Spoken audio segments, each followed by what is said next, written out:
Bonjour à tous, je suis très content de vous retrouver cet après-midi pour poursuivre ce colloque sur la recherche en prévention primaire sur les cancers. On a passé la matinée à échanger autour du réseau Concept en proposant différentes présentations très complémentaires et je vous propose en fait de poursuivre cet après-midi avec une autre approche, un réseau de recherche en prévention primaire qui s'appelle SORISP, Recherche interventionnelle en santé des populations.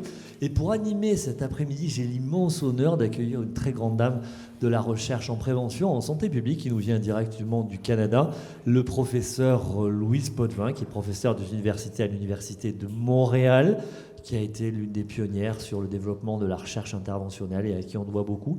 Chère Louise, un grand merci d'être avec nous pour cette journée. Je te laisse la parole pour 2 heures. Je reviendrai pour la pause. Merci beaucoup, Jérôme. Évidemment, quand on vient de loin, on travaille plus parce qu'il faut bien mériter son billet d'avion, mais ça va. On va débuter cet après-midi en discutant effectivement plus globalement du réseau SORISP et en posant la question, c'est quoi la plus-value? Pourquoi on fait ça? Qu'est-ce que ça donne? Et qu'est-ce que l'on attend comme retour pour ce genre de travail et ce genre d'investissement qu'est un réseau? Et je vais accueillir comme intervenant tout d'abord Florence Cousson-Gély, qui est co-coordinatrice scientifique du réseau et qui est professeure à l'Université Paul-Valéry Montpellier III. Je vais aussi accueillir Sabrina Fournier, qui est coordonnatrice opérationnelle du réseau, qui est à l'Université au CHU de Bordeaux. Et je vais accueillir finalement Mathieu Gourland, qui est ingénieur de recherche et cadre responsable du département Prévention Épidor, ICA.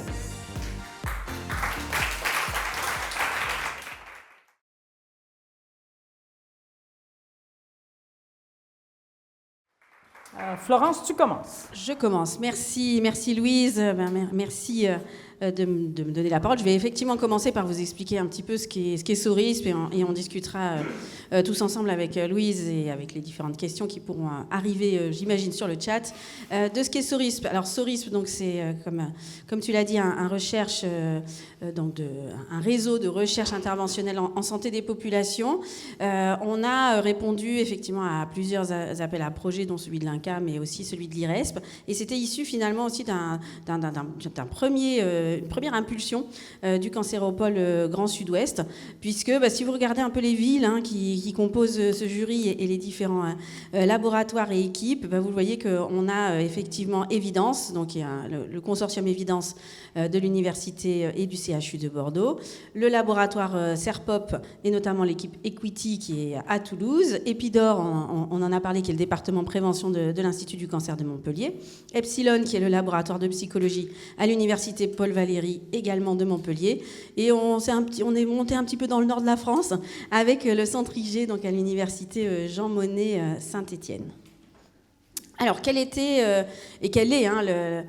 l'origine et l'objectif de ce réseau SORISP? Donc, le réseau SORISP, c'est un réseau pluridisciplinaire. J'ai cité finalement les noms des équipes, mais j'aurais pu aussi citer les principales disciplines, à savoir la psychologie, la sociologie, la santé publique. Donc, voilà, c'est vraiment essayer de croiser finalement les savoirs, les savoir-faire et les expertises dans la conception et la mise en œuvre d'interventions en RISP.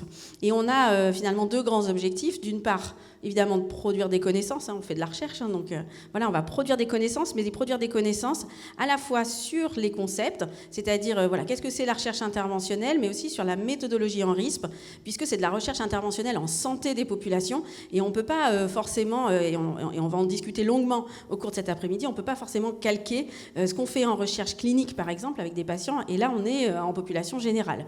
Donc évidemment, on en a aussi parlé ce matin, c'est compliqué finalement de faire de la recherche avec des gens qui sont en bonne santé, qui n'ont pas forcément à cœur alors ils ont envie évidemment de s'intéresser à leur santé, mais qui n'ont pas forcément envie d'être mobilisés dans ces projets de recherche interventionnelle. Bien sûr, ce qui nous intéresse, c'est donc de faire de la prévention primaire des cancers, donc empêcher le développement d'un certain nombre de pathologies dans les cancers. Et autre aspect, c'est la notion aussi de la transférabilité. Finalement, une fois qu'on a développé des interventions, qu'on a essayé de comprendre comprendre comment ça fonctionne, chez qui ça fonctionne, de ne pas augmenter les inégalités sociales de santé. Donc finalement, d'avoir ces interventions qui soient les plus efficientes, les plus équitables possibles. Comment on fait pour ensuite les passer dans la vie de tous les jours. Et ça, c'est un vrai enjeu et un vrai défi dans la RISP. Donc c'est le deuxième objectif, favoriser finalement en direction des acteurs et des décideurs le déploiement d'une démarche fondée sur la science en RISP. Alors, comment on va faire?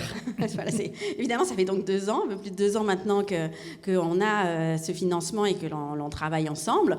Comment on va faire? On va, et ça c'est vraiment la première étape du réseau, pour nous c'était extrêmement important, de co-construire et de partager une culture commune.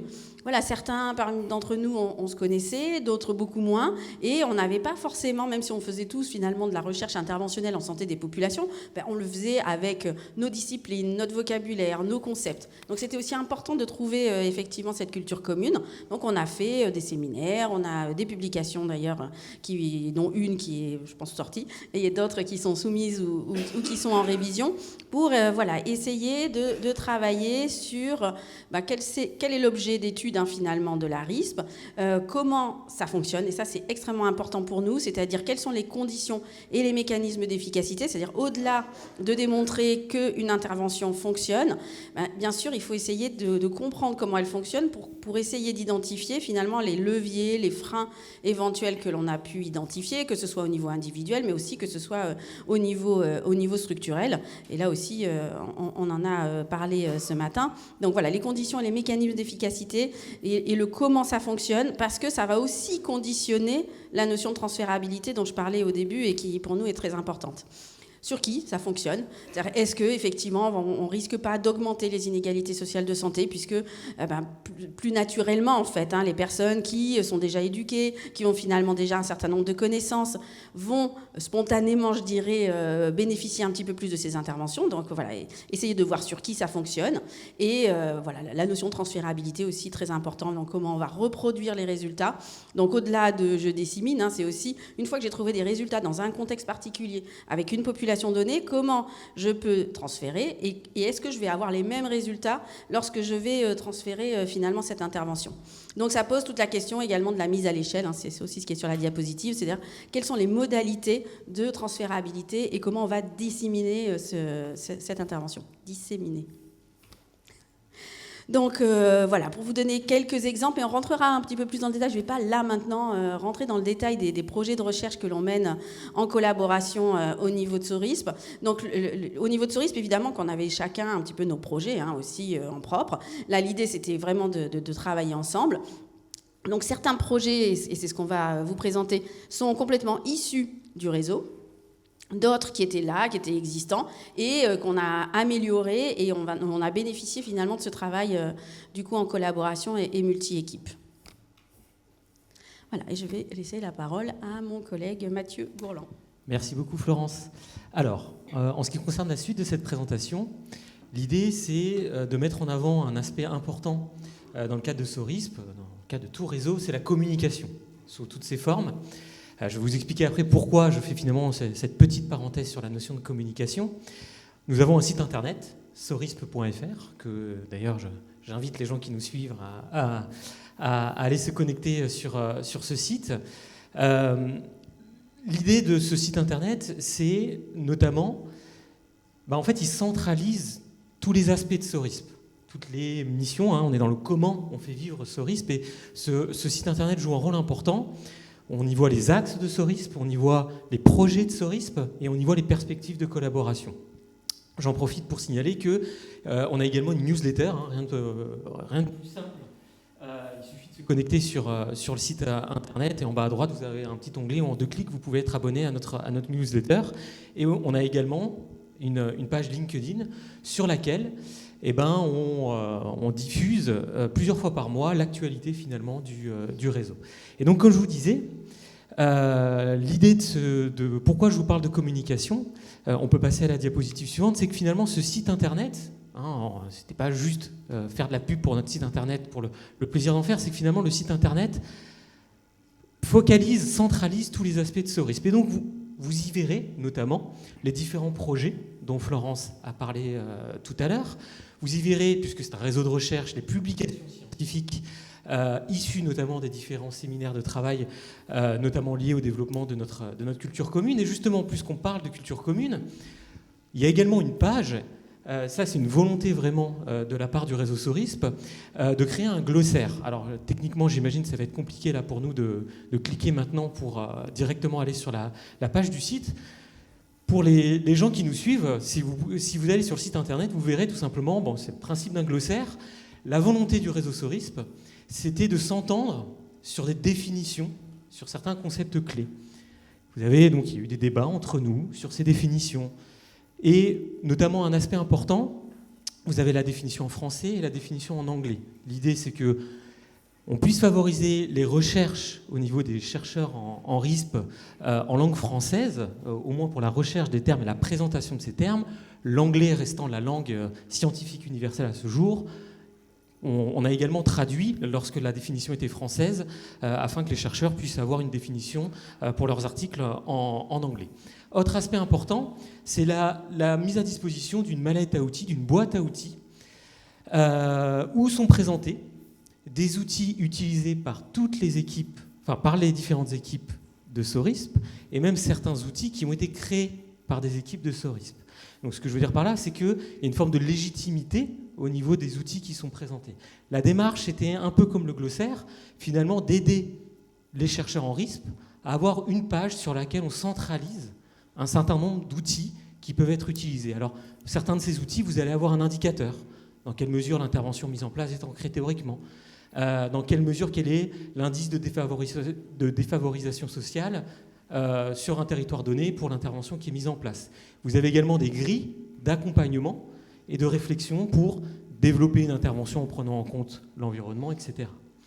Voilà. Ensuite, on a également, élément assez important en ce qui concerne, je disais, la notion de réseau, c'est communication et de collaboration.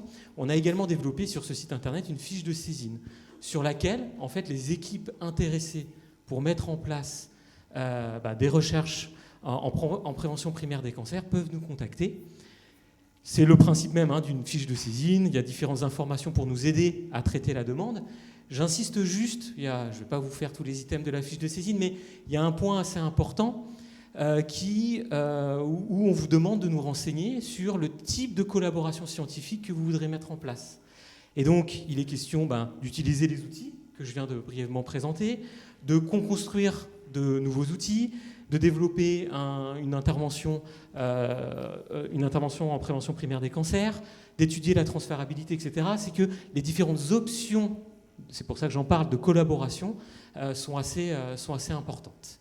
Enfin, dernier élément, le réseau SORISP est également engagé dans le développement de formations, et je vais laisser Sabrina vous présenter ces aspects-là. Oui, merci beaucoup Mathieu. L'idée des formations, c'est vraiment de développer la RISP en France. Ça reste malheureusement un axe à parfaire qui est au cœur du travail du réseau. Donc l'idée du développement des formations au sein du réseau SORISP, ça va vraiment être de développer des processus et de développement des compétences qui vont permettre un peu de maximiser le nombre de personnes formées à la RISP en France.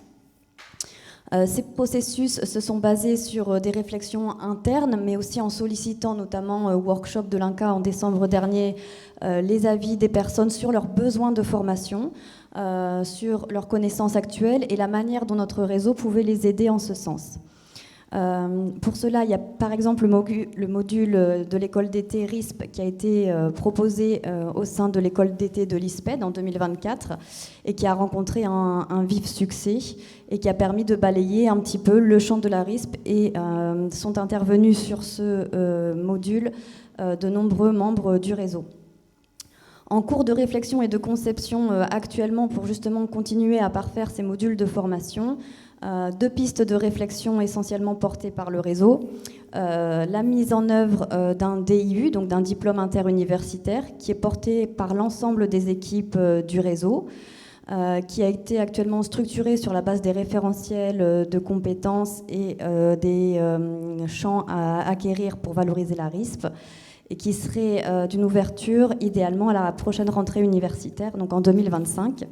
Et le réseau réfléchit également à la conception de classes virtuelles et de formations qui seraient là réellement adaptées aux besoins qui ont pu nous être remontés sur des thématiques clés et ciblées propres à la RISP, notamment liées à la place des données probantes, ou des thématiques un peu plus spécifiques sur les inégalités sociales de santé et la manière dont le réseau s'empare de ce grand sujet, et sur des approches un peu plus méthodologiques telles que l'évaluation réaliste.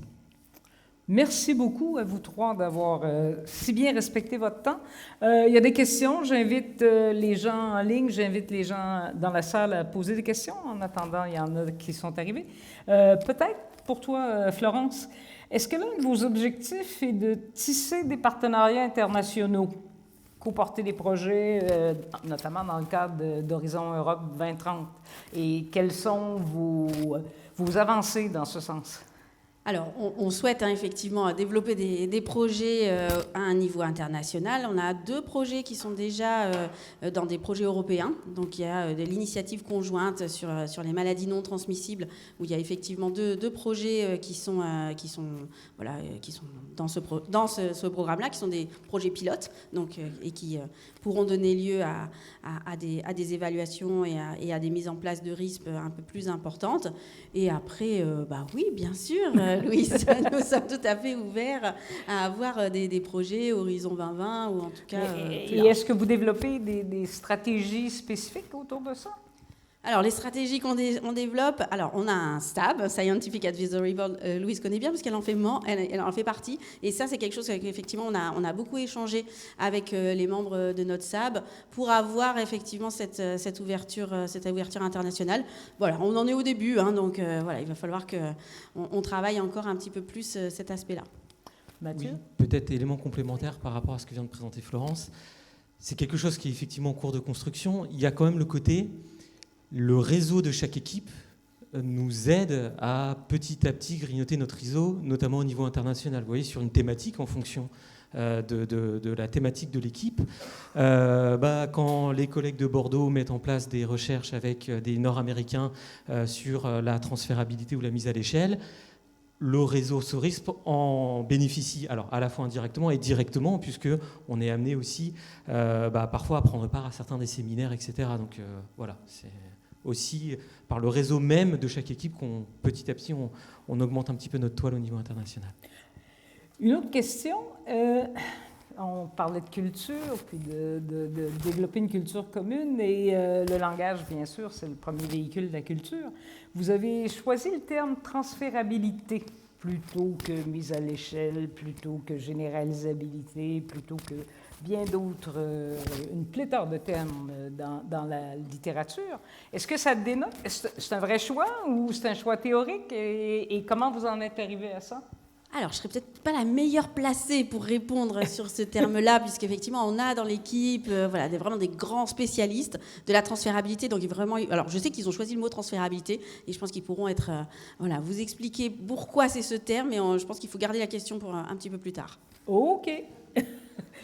Et pour Mathieu, à qui sont destinés les outils du site Internet? Est-ce que c'est aux chercheurs uniquement, aux acteurs?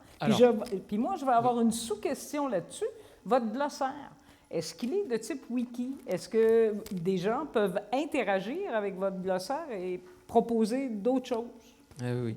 Alors, pour ce qui est des outils, ils sont, quand vous allez sur le site internet de SORISP, est mis en évidence l'identité de la personne qui se connecte. On lui demande, est-ce que vous êtes plutôt un chercheur, un acteur ou un décideur? Et donc, les outils sont par définition, en tout cas sur le principe, à destination de l'ensemble des acteurs. Après, on reste en recherche, si vous voulez, ça reste un réseau de recherche, donc une partie de ces outils ont quand même pour vocation, sont liés à des publications scientifiques, etc. Mais c'est dans l'essence même, dans l'ADN des réseaux, que ce soit SORISP ou Concept, de travailler ensemble autour de ces outils. Et quand je parlais tout à l'heure des perspectives de collaboration sur la fiche de saisine, quand on parle de co-construire un nouvel outil, ça n'est pas évidemment qu'avec des chercheurs. Et en ce qui concerne le glossaire, à la base, il se veut être une proposition de définition, Pareil sur le site internet, j'en reviens à chaque fois parce que c'est vraiment pour nous un outil central, ce site internet.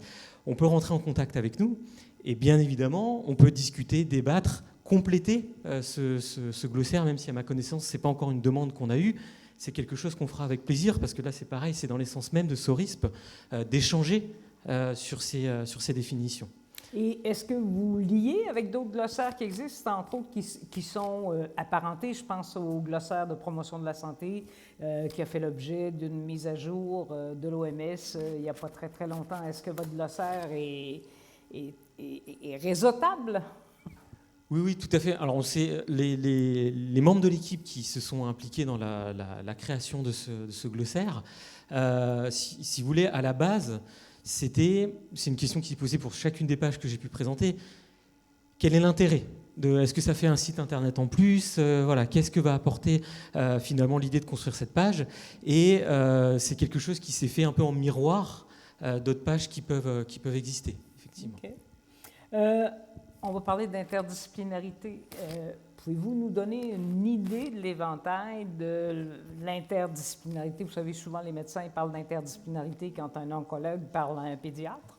Mais dans le réseau SORISP, c'est quoi l'éventail d'interdisciplinarité? Et puis, c'est quoi cette plus-value-là par rapport à la RISP, peut-être, Florence?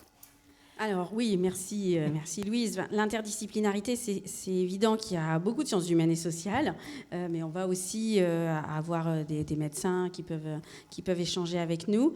Et l'idée de l'interdisciplinarité, c'est effectivement d'avoir cet objet finalement de la recherche interventionnelle, donc essayer d'augmenter finalement l'efficacité, le fait de ne pas augmenter les inégalités sociales de santé, et donc comment chacune de nos disciplines, donc que ce soit la psychologie de la santé, psychologie sociale, la sociologie des organisations et tout ce qui va être au sens large en fait finalement la santé publique, et avec les différentes méthodes aussi. Ça c'est extrêmement important, c'est que chaque discipline, au-delà des approches théoriques, des concepts, ont chacune aussi leur méthode. Donc voilà, essayer de croiser tout ça.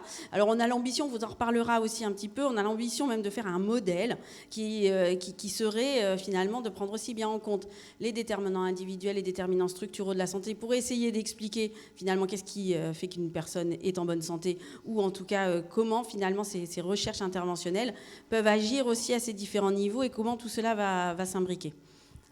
Puis j'aurais une sous-question pour Sabrina là-dessus. Comment ça s'articule en termes de formation, cette interdisciplinarité? Est-ce que vos participants à vos formations viennent aussi de disciplines diverses? Il faudrait peut-être reprendre les profils des modules des écoles d'été, mais effectivement, c'était tout un panel assez large de professionnels qui justement sont intéressés par le champ de la RISP pour pouvoir le mettre en application au sein de leurs universités et de leurs travaux. Donc il y avait aussi bien des personnes issues de domaines universitaires, de domaines scientifiques, des personnes un peu plus dans les fédérations, les promotions, les anciens IRESP. Il y avait vraiment des profils très diversifiés, également des étudiants de différents parcours. Oui, tout à fait. Oui. Et pas que des chercheurs, en fait. Vous voyez, effectivement, par rapport à votre question de tout à l'heure, il y avait différentes disciplines et différents profils, enfin différents corps de métier, on va dire, autour de la RISP qui sont représentés dans les formations. Et puis, quid des patients? Quid des patients? Nous, on fait de la prévention primaire. Donc, du coup, on est vraiment en santé des populations. Mais est-ce qu'il y a quelque chose... Est-ce qu'il y a quelque chose dans votre réseau qui va interpeller les patients atteints de cancer, qui sont quand même très, très nombreux Alors, c'est vrai que vous verrez sur les projets, nous, on se situe vraiment en amont, mais très, très en amont, puisqu'on cible plutôt les enfants, les adolescents, les jeunes adultes, parce qu'on part du principe que pour que les personnes soient en bonne santé, il faut essayer d'agir le plus tôt possible, et voilà, aussi bien sur les déterminants individuels que structuraux de la santé. Donc vraiment, Linda en parlera sur les écoles, mais c'est aussi des projets autour du tabac, de l'alcool chez les adolescents. Donc, votre angle de prévention, il est dans ce qu'on appellerait la prévention primordiale ou la promotion de la santé. Mais à ce moment-là, qu'en est-il du cancer? Est-ce que vous pourriez être un réseau en santé cardiovasculaire? Mais pourquoi pas? On pourrait. Pas bon pour le financeur, ça. Bon, Jérôme, bouge-toi les oreilles. Non, mais oui, il y a plein de déterminants du cancer qui, évidemment, sont liés à d'autres pathologies. Donc, bien sûr, alors on va quand même cibler plutôt tout ce qui est tabac, alcool, l'exposition au soleil, les pesticides et autres. Évidemment que ça va être plutôt ça. Mais on le sait aussi, quand on a une approche globale de promotion de la santé, le bien-être psychologique, social d'un individu va faire aussi qu'il va avoir moins de comportements à risque. Et donc, évidemment, ça bénéficie en fait à toute la population et pas uniquement pour la prévention primaire des cancers, même si c'est le nom du réseau. Mathieu, tu voulais rajouter quelque chose? Non, Florent, c'est juste pour compléter, effectivement, ça vous sera présenté dans certains projets plus concrètement. L'idée, c'est effectivement de penser, je dirais, enfin, en tout cas, d'essayer de conceptualiser encore le coup d'avant. Vous voyez, il y a effectivement, oui, les comportements qu'on a identifiés comme étant associés au cancer. Et effectivement, il y a... Alors, penser à la fois sur les aspects structuraux, mais également sur des déterminants encore plus distaux, mais dont on sait dès le plus jeune âge, Florence répondait qu'on était vraiment en amont, dès le plus jeune âge, on sait qu'ils vont poser les bases, et Suzette en parlait ce matin de certains cancers, ou en tout cas certains patients qui avaient développé, on va dire, certains aspects liés à leur cancer au moment même où ils étaient dans le ventre de leur mère. On est dans ces aspects où on essaye vraiment d'anticiper en amont l'ensemble des chemins qui, en bout de chaîne, quand même, ont bien ce point commun de diminuer l'incidence des cancers auprès de la population. Merci beaucoup d'avoir si bien mis la table. Et pendant qu'on fait un changement de garde, laissez-moi vous présenter les 3 prochains intervenants. Tout d'abord, Linda Cambon, qui est co-coordonnatrice scientifique du réseau et qui est chef d'équipe du réseau au sein de l'Université de Bordeaux. Cyril Delpierre, qui est chef d'équipe du réseau au sein de l'Université de Toulouse et qui est directeur de recherche au Centre INSERM CERPOP. Et Nolwenn Stevens, qui est ingénieure d'études, qui est doctorante au Centre INSERM BPH de l'Université du CHU de Bordeaux.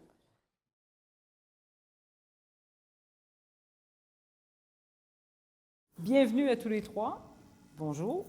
Et on aimerait, après cette introduction qui nous a permis d'un peu cerner que voulait et qu'était Sorisme, c'est quoi le lien entre des recherches méthodologiques sur lesquelles vous semblez vous intéresser plus particulièrement et le déploiement de la prévention? En quoi ça améliore la prévention, ce que vous faites? Donc, merci beaucoup pour ce n'est pas ce diaporama-là. Ça, c'est le lien. Ce n'est pas celui-là. Ce n'est pas celui-là. Voilà. En effet, le lien entre recherche méthodologique et prévention primaire des cancers, il n'est pas toujours si évident parce que d'un côté, on est sur une recherche appliquée, de l'autre côté, on est sur une méta-recherche, dans la recherche qui s'interroge elle-même, qui produit des connaissances sur son propre fonctionnement et ses propres produits. Et donc le lien n'est pas toujours si évident. Alors on a choisi pour vous le présenter à la fois des exemples de ce qu'on fait évidemment, mais aussi de resituer de quoi on parle quand on parle de prévention primaire, surtout quand on est, comme tu l'as très bien dit Louise, dans le domaine de la prévention primordiale ou de la promotion de la santé, c'est-à-dire qu'on envisage les choses très très en amont en essayant d'agir sur les déterminants de la santé dans toute leur diversité. Et cette première diapo, elle vous montre un peu le panel des interventions qui peuvent exister en prévention primaire des cancers. Vous allez avoir le grand classique, on en a beaucoup parlé ce matin par exemple, des interventions qui vont surtout mobiliser les services de santé, les professionnels de santé, le vaccin, le dépistage. Et puis, de manière assez traditionnelle aussi, on va avoir des interventions qui portent sur les comportements liés à la santé. J'aime bien insister sur ce lié à la santé parce que ça va falloir le lien avec les autres. On parle souvent de comportement de santé. Ça n'existe pas, un comportement de santé. C'est un comportement social à impact sur la santé et c'est important de faire cette précision-là. Et là, on va être dans des domaines stratégiques de l'éducation pour la santé, pour essayer d'éviter l'initiation au tabagisme, à l'alcool, les comportements à risque, la sédentarité, etc. Donc là, on est dans des champs assez traditionnels de la prévention primaire. Puis, on va s'éloigner un petit peu et on va aller sur les environnements favorables à la santé, comme ils sont décrits dans la charte d'Ottawa de la promotion de la santé, où là, on va venir un peu s'interroger sur finalement ce monde autour des individus et qui va façonner, soit va avoir un impact direct sur la santé par l'exposome, soit va façonner tout au long de leur vie en fait ces comportements sociaux liés à la santé. Et c'est les politiques d'urbanisme, de logement, de cohésion sociale, d'accès à l'emploi, de culture, d'éducation. Et donc vous voyez que là, on est déjà dans un panel d'intervention qui est quand même de plus en plus complexe, qui mobilise des acteurs très différents, avec des impacts qui vont s'échelonner vraiment sur une très longue période et qui vont se différencier au fur et à mesure de leur effet sur la trajectoire de santé finalement d'un individu. Et puis encore au-dessus, vous avez tout ce qui fait société, voilà, ce monde encore plus large qui fait société, qui va définir les règles de la manière dont on vit ensemble, ce qui est important, ce qui l'est moins, ce qui discrimine, ce qui rassemble. On va être sur ces mesures sociales et économiques, des mesures vraiment qui portent les valeurs en fait d'une société. Et ces mesures-là, ces interventions-là, la manière dont on façonne en fait cette société, ben ça a aussi un impact en fait sur les trajectoires de santé. Et donc faire de la prévention primaire, primordiale, j'aime bien ce mot-là, des cancers, ben on est sur l'ensemble de ces interventions-là. Et ce qu'on veut regarder quand on veut analyser, et ça a été dit tout à l'heure en introduction, on essaie nous de comprendre qu'est-ce qui marche en fait ? Qu'est-ce qui provoque une mauvaise trajectoire de santé ? Qu'est-ce qui provoque une bonne trajectoire de santé pour un individu ? Et donc on voit bien qu'on est sur des niveaux de complexité, d'engagement de l'individu lui-même dans ce processus très différent. Et derrière ces interventions, il y a des composantes, une multitude de composantes. Et donc le premier enseignement à tirer de ça, une fois qu'on a décrit un peu le panel des stratégies, c'est de se dire mais on ne peut pas analyser ça comme on analyse un médicament, l'effet d'un médicament, où il y a un principe actif, deux principes actifs peut-être, alors que là, on a une myriade de composantes dans ces interventions, et en bougeant quelques-unes d'entre elles, on ne va pas avoir le même effet. Ça ne va pas du tout avoir le même effet, ça va avoir un effet différencié d'un individu à l'autre, et ça peut avoir un effet sur le groupe que constituent ces individus, qui est la population. Donc en plus, on ne peut pas agir sur une population comme on agirait sur un individu. Donc ça, c'est le premier enseignement quand on s'intéresse à la prévention primaire de cancer. Et le deuxième, et ça maintenant, c'est largement documenté depuis une dizaine d'années en méta-recherche notamment, sur la recherche interventionnelle, c'est que l'intervention n'est pas causale, toute seule. Ça ne marche pas, en fait, une intervention qui marche, toutes choses étant égales par ailleurs, qui fonctionne, toutes choses étant égales par ailleurs. Ça ne fonctionne pas comme ça. D'ailleurs, quand on essaie de disséminer ça, ça ne produit pas les mêmes effets. Ça peut produire des effets moindres, ça peut produire des effets différenciés, ça peut même produire des effets délétères. Et là aussi, on a quand même de plus en plus de documentation là-dessus. Pourquoi ? Parce qu'en fait, cette intervention, les ingrédients qui la constituent, vont agir avec un certain nombre d'éléments que nous, on appelle contexte. On parlait tout à l'heure de vocabulaire. On a fait un séminaire, et Nolwenn vous en parlera tout à l'heure, spécifique sur cette notion de contexte, comment on avait envie de définir cette notion de contexte. Et en fait, derrière la notion de contexte, il y a plein de choses. Il y a d'abord la population, cette population à qui on adresse les interventions, qu'elles soient structurelles ou qu'elles soient comportementales. Eh ben, cette population, elle est constituée d'individus, mais ce n'est pas la somme des individus qui fait la population. Parce qu'il va se passer des choses, en fait, dans cette population. Et en se passant des choses, il y a des individus qui vont agir sur d'autres individus. Et donc, ils deviennent eux-mêmes composantes de l'intervention. Et c'est là où ça se floute, en fait, entre la notion d'intervention et de contexte. Et ça, il faut le documenter, il faut le monitorer, il faut essayer de comprendre comment ça marche. Pourquoi, en agissant sur ce type d'individu, ça va agir sur le groupe et ça va avoir des effets qui vont moduler évidemment l'effet de l'intervention. Deuxième élément, c'est les autres déterminants. On a une approche très thématisée en France. On va travailler sur le tabac, on va travailler sur l'alcool, sur la nutrition, mais en réalité, tout ça se parle. Et quand on appuie à un endroit, comme dans tout système dynamique, eh ben en fait, ça a un impact sur d'autres endroits. Et en ayant un impact sur d'autres endroits, ça peut potentialiser l'effet que l'on souhaitait, comme ça peut le réduire, comme ça peut déplacer en fait le fardeau, comme on a pu le voir sur certaines stratégies ou voilà, sur certaines mesures de prévention. Et donc, agir sur un déterminant agit sur les autres déterminants, et ça peut moduler complètement l'effet qui pouvait être attendu, y compris avoir des effets délétères ou des effets différenciés d'une population à l'autre, et donc augmenter les inégalités sociales de santé. Puis le troisième, c'est lié à l'acception de contexte comme on a l'habitude de l'avoir, c'est-à-dire le lieu d'implémentation, le setting en fait. Et là aussi, en fait, l'intervention, je vous l'ai dit tout à l'heure, elle n'est pas causale en soi. Elle a des composantes. Ces composantes vont agir avec les ressources, avec ce que les individus ont dans le cœur, dans leur histoire, dans leur sac à dos, avec comment les intervenants s'approprient ou pas l'intervention, avec les modalités d'implémentation. On voit bien les problématiques de mise à l'échelle, en routine d'intervention qui ont été conçues sur un mode expérimental. On n'arrive pas à assumer en fait les coûts et la mobilisation des ressources. Et ça, évidemment, ça a un impact. Et donc, ce contexte-là, il est causal, en fait. C'est un déterminant du résultat. Donc, on ne peut pas utiliser des méthodes qui visent à effacer l'effet de ce contexte. On fait une preuve de concept, comme les phases 1, 2, 3 du développement du médicament, on oublie la phase 4. En fait, en recherche interventionnelle en santé et population, il faut travailler les 4 phases en même temps. En fait, essayer de comprendre comment ça fonctionne. Et donc, nous, on a pris, c'est le petit dessin que je vous montre là avec le petit caméléon, c'est que, en fait, on n'aura jamais tout à fait la même intervention, parce qu'on n'aura jamais tout à fait les mêmes ingrédients du contexte. Une fois qu'on a pris ça, ça donne un peu le vertige dès lors qu'on veut évaluer avec des modalités qui évaluent des médicaments. Et on se dit, il faut voir les choses autrement. Il faut se poser d'autres questions.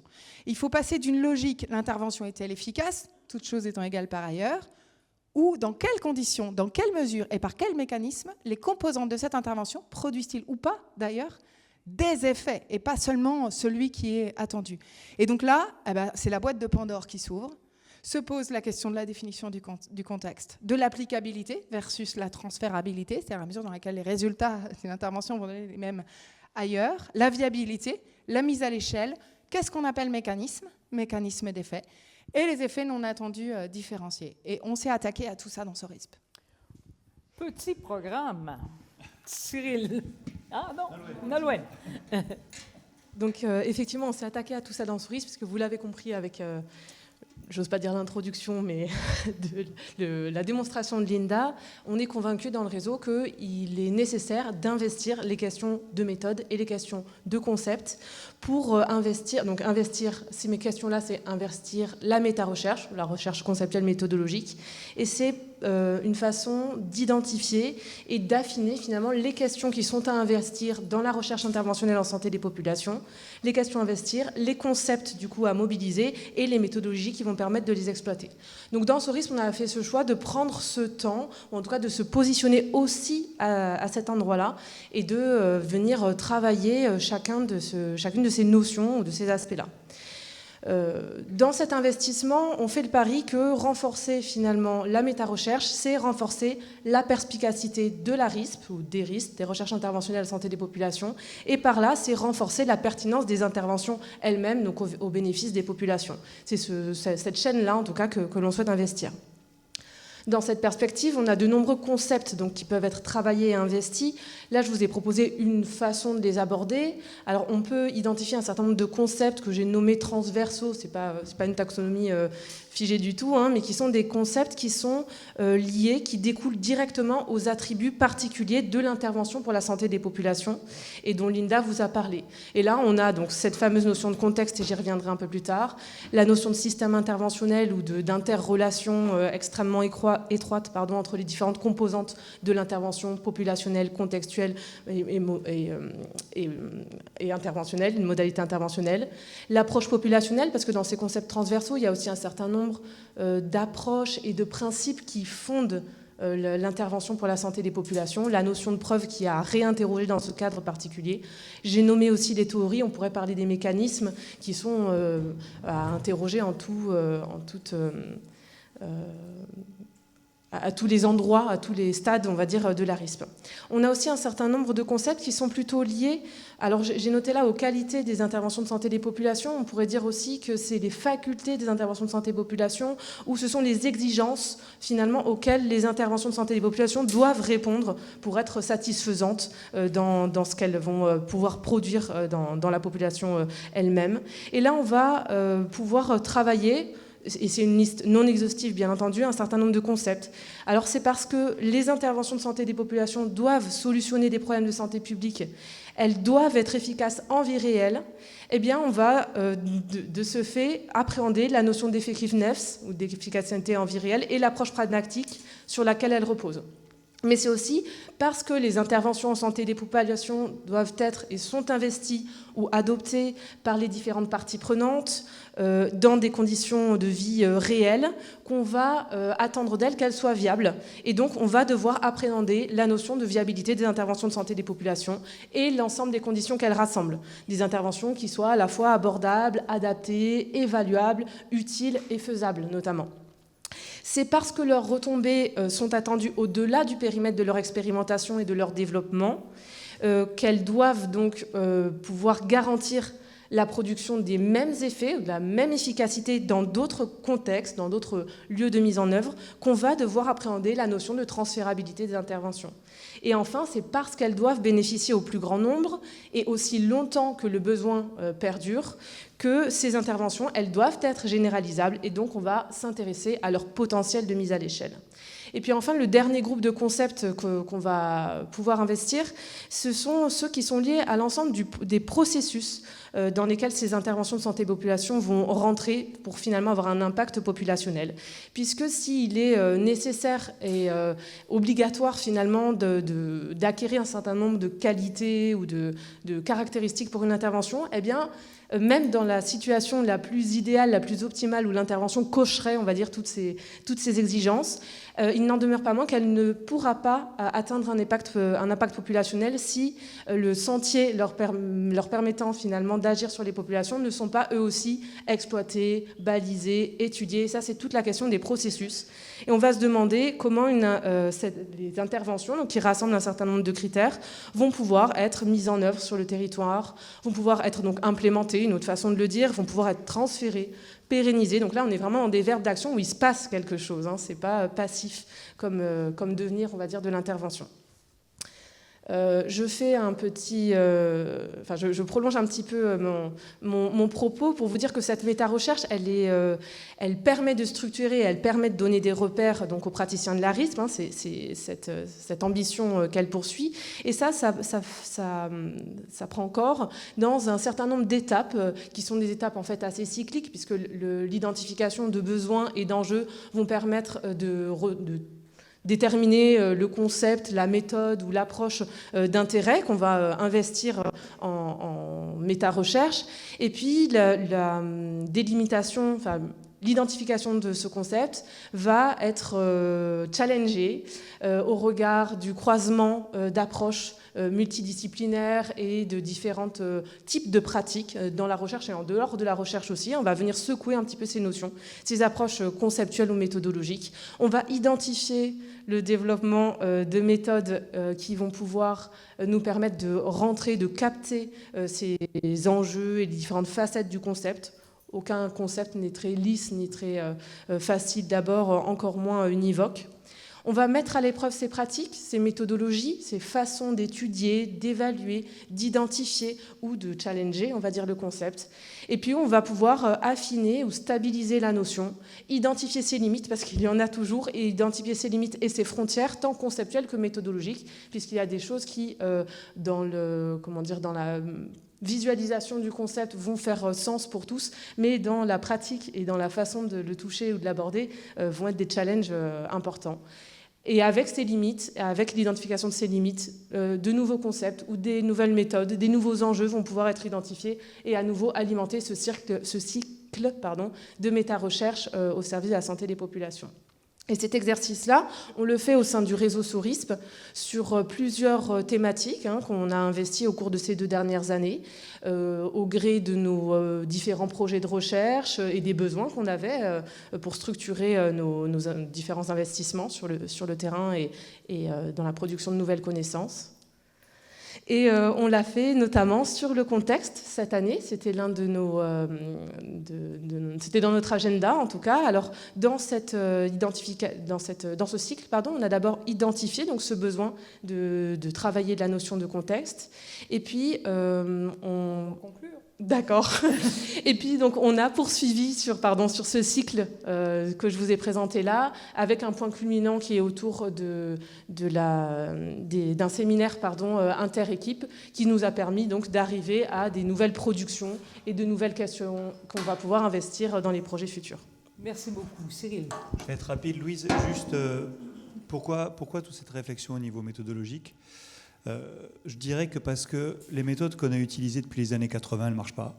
Je suis volontairement provocateur, mais sur la gauche de votre diapositive, vous avez l'espérance de vie à 35 ans en France, donc chez les hommes et chez les femmes, et vous l'avez par niveau d'études, vous l'avez aussi par catégorie sociale, j'aurais pu le faire par d'autres indicateurs sociaux. Et vous voyez que l'écart, je parle bien de l'écart, n'a absolument pas réduit.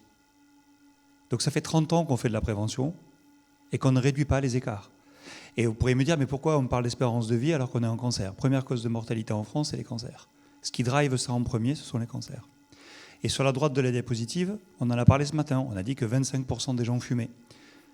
Ce n'est pas le vrai, pour moi, chiffre qu'il faut donner. Il faut donner les chiffres par niveau socio-économique.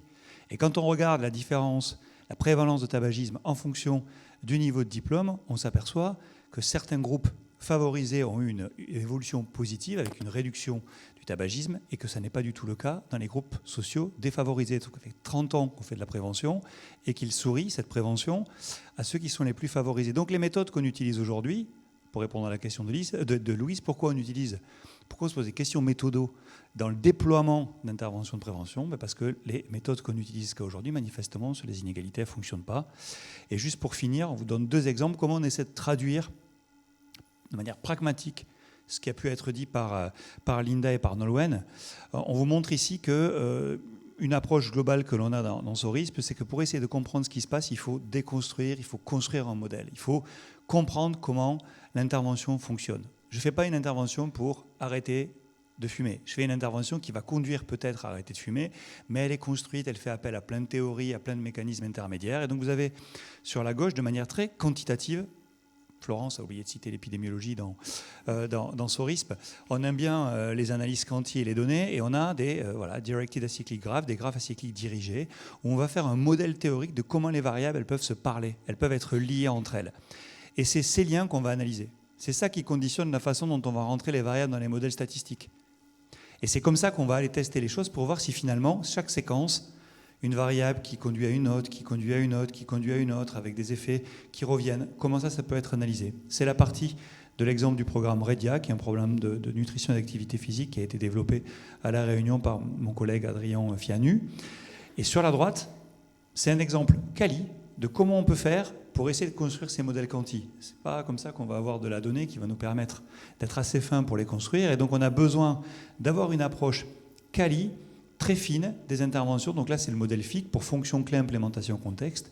On va essayer d'identifier les ingrédients de l'intervention qui, en théorie, pourraient être transférables ailleurs et les éléments de contexte qui viennent interagir avec ces ingrédients de l'intervention pour pouvoir ensuite, alors c'est via des entretiens, des focus group, s'en servir, soit pour faire des modèles théoriques comme sur la gauche et les tester de manière statistique, soit pour aller regarder si ce schéma développé dans un contexte donné, c'est le même ou un autre qu'on trouve dans un autre contexte.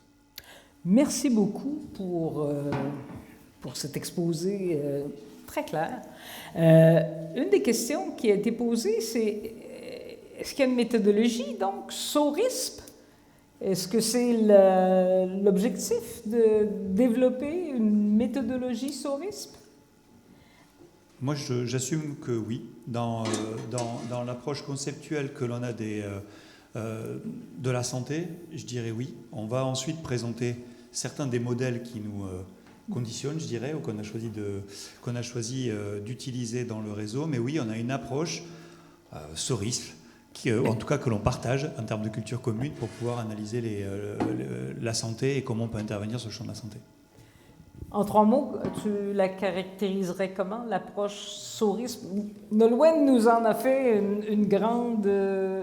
mais en 3 mots, là... Mais je pense que notre ADN, en fait, c'est de partir du principe qu'on veut essayer de comprendre dans quelles conditions un phénomène se produit. Voilà, c'est vraiment ça. C'est-à-dire qu'on ne cherche pas à faire des conclusions... unilatérale sur ce que l'on observe, ça marche pas. C'est dans quelles conditions un phénomène se produit. Et donc ça nous oblige non seulement à avoir beaucoup des méthodes croisées, une hybridation même quasi épistémologique en fait sur l'objet qu'on étudie, mais aussi sur le fait d'assumer qu'on n'aura pas de conclusion simple. Voilà. Et peut-être pas de certitude non plus. Et ça, je pense que ça fait partie des choses qui nous... Enfin, maintenant, au bout de 2 ans, on s'est rendu compte que ça nous rassemblait. À ce moment-là, justement, comment tu penses à grande échelle d'une intervention? Comment tu la penses à grande échelle? Comment tu appuies des recommandations de mise à l'échelle? Alors peut-être pour faire le point avec la dernière question et celle-ci qui vont ensemble, on travaille, on a investi cette double notion en fait de potentiel de mise à l'échelle d'une part et de mise à l'échelle ou processus de mise à l'échelle d'autre part. Dans le potentiel de mise à l'échelle, on reconnaît un certain nombre de conditions qui sont partagées avec les conditions pour qu'une intervention soit viable, soit applicable, soit transférable. Et on va aller au-delà puisqu'on va aussi travailler la notion notamment du temps, de la potentiel de soutenabilité et de pérennisabilité de l'intervention. Et puis, comme je disais, on travaille sur le processus de mise à l'échelle, donc l'ensemble des conditions, des stratégies, des méthodes, des activités aussi qui sont nécessaires à porter à grande échelle l'intervention. Et ça nous oblige aussi à faire beaucoup de pas de côté. C'est un exercice important que de voir le nombre et la diversité des acteurs et des décideurs qui sont impliqués dans la mise à l'échelle d'une intervention, puisqu'il n'y a jamais une décision go-no-go sur une intervention où il y a un moment on aurait rempli toutes les cases et puis ça fonctionne, et d'aller travailler à l'ensemble des attentes, on va dire, de ces différentes parties, des différents décideurs. Donc on le fait dans nos différentes interventions, progressivement, en intégrant les données justement de nos recherches méthodologiques pour aller travailler plus avant avec les parties prenantes, plus avant avec les décideurs, plus avant avec les évaluateurs ou les associations de terrain qui vont être mobilisées. Donc c'est work in progress, si je puis dire, en relation avec les résultats de nos recherches conceptuelles et méthodaux. J'aurais envie aussi de faire remonter la question sur la transférabilité que Florence a botté en touche tout à l'heure. Et pourquoi cette notion-là de transférabilité plutôt que mise à l'échelle ou dans vos lexiques communs? Alors j'ai l'impression que cette notion de transférabilité, elle s'est mise à l'agenda. C'est pas nous qui l'avons mise à l'agenda, elle s'est mise naturellement à l'agenda, un peu en réaction avec une conception que pouvaient avoir des décideurs de cette notion-là, plutôt en termes d'applicabilité ou de duplicabilité.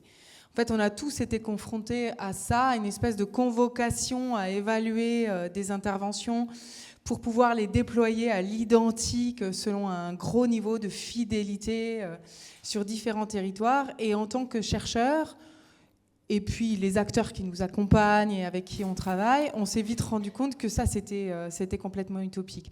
Et donc, la question de la transférabilité, elle est venue naturellement en se disant, mais en fait, on n'est pas dans des questions de comment telle intervention peut être dupliquée dans un autre contexte, dans un autre setting.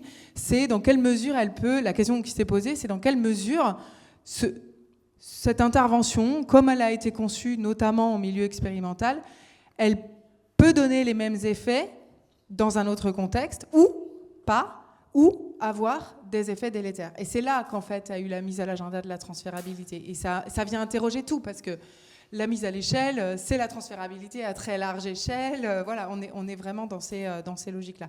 Et c'est quelque chose qui parle bien à la fois aux chercheurs, parce qu'on comprend la nécessité d'ouvrir cette boîte noire, et qui parle bien aussi aux acteurs, qui eux sont convoqués à adopter des interventions auxquelles ils ne croient pas du tout. Cyril, il y a une question pour toi ici. Savoir que les programmes de prévention ne marchent pas depuis plusieurs années est interpellant. Le même constat est-il observé dans d'autres pays et comment on y réagit? C'est une très bonne question. Je suis volontairement provocant en disant ça. Bien évidemment, la réduction de tabagisme dans des groupes sociaux favorisés, c'est déjà un résultat. La question, c'est comment on réduit les écarts. Je pense que quand on a cette logique de la prévention, il faut qu'on réfléchisse à cette courbe de Gauss qu'on voit statistique et qu'on doit réfléchir à qu'est-ce qu'on veut faire, travailler sur une partie de la courbe, réduire la courbe, l'aplatir, la changer en moyenne, bref. Et je pense que sur la dispersion, on n'est pas bon. On n'est vraiment pas bon sur le fait de travailler sur les écarts. Et oui, il y a des pays qui font différemment de nous avec des résultats qui sont différents.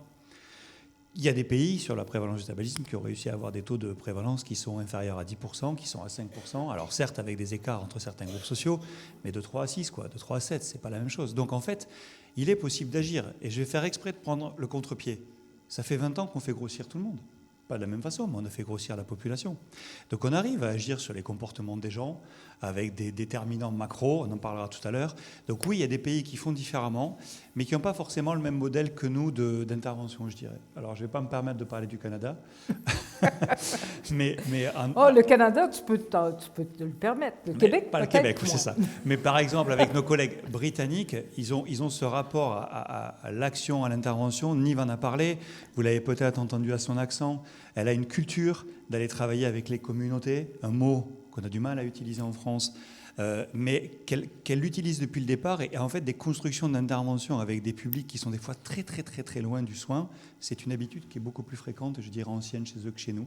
Ça peut aussi aboutir à des différences. Et puis, une dernière question qui revient, puis qui va peut-être revenir encore. Quid des patients? Et cette question est revenue à la suite de ton intervention, Linda.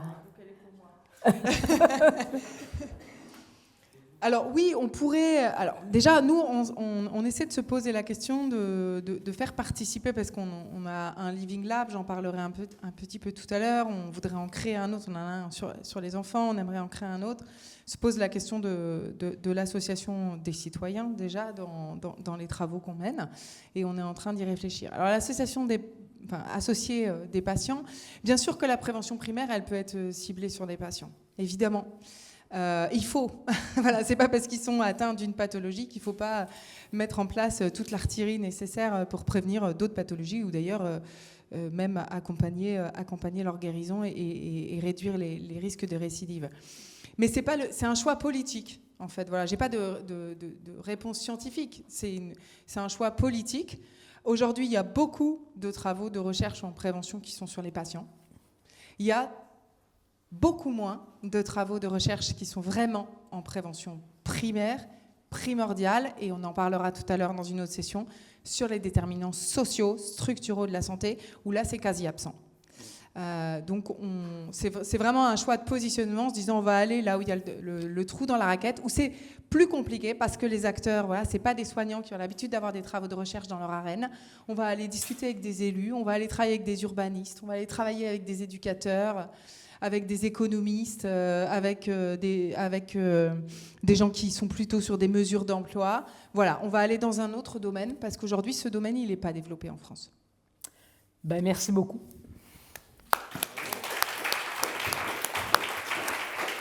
Alors, pendant qu'on circule, je vais présenter les intervenants pour la deuxième session. On va retrouver encore Florence Couchon-Gély, qui est professeure à l'Université Paul-Valéry Montpellier 3 et qui sera accompagnée ce coup-là de Véronique Régnier, qui est responsable scientifique et coordonnatrice de l'Institut Présage du Centre Igier de Saint-Étienne. Et Mathieu, encore, Épidore, Institut du cancer, Montpellier.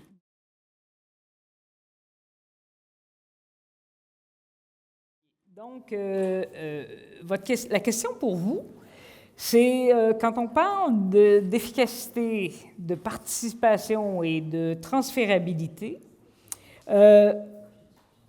c'est quoi les nouveaux enjeux de la recherche interventionnelle ou les enjeux que la recherche interventionnelle soulève sur cette notion-là de facteur de risque des cancers?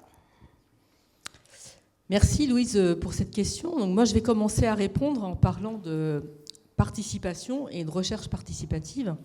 Alors, ce n'est pas la première fois qu'on entend parler de démarche participative aujourd'hui, hein. Mais toujours dans notre état d'esprit en fait d'approche méthodologique. Nous, ce qu'on souhaite dans cette thématique des démarches participatives, c'est ouvrir un petit peu cette boîte noire de quoi on parle en fait quand on parle de recherche participative. Alors ouvrir la boîte noire, ça peut être par exemple se poser la question de l'objectif. Pourquoi est-ce qu'on veut faire participer nos publics dans la recherche participative, dans la recherche en santé des populations? Par exemple, est-ce qu'on parle d'empowerment? Est-ce qu'on parle de démocratisation de la santé? Est-ce qu'on a ces ambitions-là? Ou est-ce qu'on parle de réduction des inégalités? Est-ce que c'est aussi un outil qui peut être mis au service de la réduction des inégalités? Ou encore, on peut dire, ben non, finalement, c'est un outil au service de la réussite de nos projets. C'est-à-dire, on va s'en servir pour avoir de l'acceptabilité, par exemple, meilleure acceptabilité pour les interventions. Donc tout ça, je pense, c'est des questions qu'il faut se poser en amont. Et vous voyez ici un schéma qui, effectivement, pose un peu ces questions et les répercussions qu'on peut avoir sur la suite. Mais on a beaucoup de choses qui sont faites, là aussi, en direction des patients. Et donc, on aimerait aussi vérifier, est-ce que ce sont des outils qu'on peut utiliser dans le cadre de la prévention primordiale, avec d'autres types de publics. Parce que là, effectivement, on a affaire à toutes sortes de publics, et notamment, on a des publics qui sont collectivement constitués. Alors, ça peut poser un certain nombre de questions, parce que ça veut dire qu'ils sont représentatifs de qui, et est-ce qu'il ne va pas y avoir aussi des enjeux de pouvoir à des moments donnés, de légitimation, comment peut être instrumentalisée en fait la recherche, ça peut être aussi une des questions. Mais on a aussi du public que je qualifierais d'atomisé. C'est-à-dire, par exemple, on dit les jeunes, mais comment on fait pour travailler avec les jeunes? Donc on peut passer par des institutions, on peut passer par des associations, mais tout ça, c'est assez logique en fait de participation qu'on doit documenter. Et donc, ces logiques-là, il faut aussi qu'on leur propose un contrat, c'est-à-dire on leur propose quoi? On leur propose d'être utilisateurs, ça c'est pas vraiment de la participation, mais d'être partenaires, mais partenaires en quoi en fait? Est-ce qu'on peut aller jusqu'à la notion de co-chercheur? Et qu'est-ce que ça implique pour nous aussi dans le savoir expert, le savoir expérientiel, jusqu'où on va aussi pour partager cette notion-là. C'est pas toujours facile pour les chercheurs. Alors on a quelques outils, vous voyez ici une vieille échelle, l'échelle d'Arnstein de 69. Il n'y en a pas tant que ça en fait qui existe, mais nous ce qu'on voudrait c'est essayer de voir comment on peut s'en servir et peut-être améliorer ce type d'échelle qui existe déjà. Alors on a fait un séminaire SORISP sur les démarches participatives en juillet dernier. Et on a aussi travaillé par exemple sur les freins et les leviers. Donc on a fait aussi une scoping review. Donc vous voyez ici un peu un catalogue de leviers et de freins. Mais on a aussi travaillé sur nos propres projets. Et c'est un petit peu aussi notre démarche dans les séminaires. On fait la partie théorique et puis après on regarde en pratique en fait dans nos projets qu'est-ce qui se passe réellement. Et là on a vu qu'il y avait des choses par exemple qui nous intéressaient de travailler. Par exemple, la gestion de la relation avec les participants. Par exemple, quand les résultats d'une recherche ne sont pas ce qu'on espérait, comment on fait pour aller l'annoncer et remotiver, retravailler avec eux? Ce n'est pas des questions simples. Et puis, cette question aussi de partage des savoirs, prise en considération des savoirs expérientiels dans le transfert de connaissances, par exemple. Comment on fait? Dans le glossaire, par exemple. C'est une question intéressante. Voilà, donc c'était juste pour donner un petit panorama de ce qu'on fait. Donc actuellement, nos productions par rapport à cette question-là, donc on a 2 scoping reviews qui ont été faites. On espère que ça va aboutir sur des publications. On a dans la formation DIU qui a déjà été évoquée une partie qui va être consacrée aux démarches participatives. Et puis on veut travailler sur des outils, donc évaluer ces outils qui existent déjà et est-ce qu'on peut les rendre accessibles et à quelles conditions sur le site internet, et puis adapter peut-être l'outil comme l'échelle d'Arnstein pour la RISP. Est-ce qu'on est capable de le faire et comment on va proposer ensuite aux autres de s'en servir. La dernière chose, c'est bien sûr des projets de recherche, ceux qui existent et puis ceux qu'on voudrait mettre en place. Et donc pour illustrer, je vais passer la parole à Florence qui va nous parler du projet Soft. Oui, merci Véronique. Donc Soft Peers, c'est effectivement un projet de recherche interventionnelle qui a été financé par l'INCa il y a quelques années. D'ailleurs, Jérôme confirme. Je vais vous présenter rapidement ce projet. Alors, c'est pas tellement pour le projet que je vais vous présenter, mais justement pour illustrer comment un projet de recherche comme Soft Peers peut être nourri finalement par le réseau SORISP. Donc le projet SoftPeers, pour quand même vous situer un petit peu ce projet de recherche, visait donc la prévention des API, donc les alcoolisations ponctuelles importantes chez les adolescents, sachant que voilà, l'alcool, bien sûr, c'est la deuxième cause de mortalité évitable en France, que c'est un facteur de risque de plusieurs cancers, pour faire le rapport avec le cancer, et que 40% des lycéens en France ont rapporté au moins une API. Donc une API, c'est consommer plus de 5 unités d'alcool en une occasion dans le mois. Donc vous voyez qu'on est quand même sur des prévalences particulièrement élevées. Donc le programme SoftPeers, c'était donc de mener une recherche interventionnelle. Donc l'idée, c'était de bien sûr réduire la fréquence des API, donc avec une intervention basée sur les pairs. Véronique parlait de la participation. Donc voilà, déjà à cette époque-là, on s'interrogeait sur comment impliquer finalement ces jeunes dans les messages de prévention. Et donc on a développé cette intervention par les pairs sur un modèle théorique psychosocial, puisque je le disais en début d'après-midi, on est aussi beaucoup sur comment ça fonctionne, pourquoi ça fonctionne, etc. Donc là, c'était l'idée de partir finalement de ce qu'on savait en recherche observationnelle, c'est-à-dire pour bien comprendre finalement les jeunes, pourquoi ils font des API ou pourquoi ils ne font pas d'API. On a déjà beaucoup de recherches et beaucoup de modèles en psychologie et en psychologie sociale qui finalement documentent tout ceci. Donc on s'est basé sur le MIC, qui, vous le voyez sur la diapositive, finalement, c'est un modèle assez simple, entre guillemets, c'est-à-dire que pour faire une API, il faut déjà que j'ai l'intention de faire une API et que ces intentions sont déterminées par 3 principales variables chez les jeunes, donc les attitudes, favorables ou défavorables. On parlait de représentation ce matin, mais on peut mettre ça sous le compte notamment des représentations. Sur les normes subjectives, c'est-à-dire est-ce que je perçois que mon entourage, les autres jeunes font des API ou n'en font pas, est-ce qu'ils m'encouragent à faire une API. Et enfin, le contrôle comportemental perçu, c'est est-ce que je me sens capable de résister ou au contraire, je ne vais pas du tout résister justement à cette pression sociale. Donc ça, c'est un des modèles et l'originalité du MIC, c'est d'ajouter à ce modèle qu'on connaît assez bien, qui ressemble très fortement à la théorie du comportement planifié, mais c'est de rajouter du coup, vous le voyez, des notions de motivation, c'est-à-dire est-ce que c'est une motivation autonome, c'est-à-dire est-ce que finalement je décide tout seul de stopper les API, et c'est évidemment ce qu'on recherche, et évidemment cette motivation autonome, elle va être aussi soutenue au niveau de cette autonomie perçue.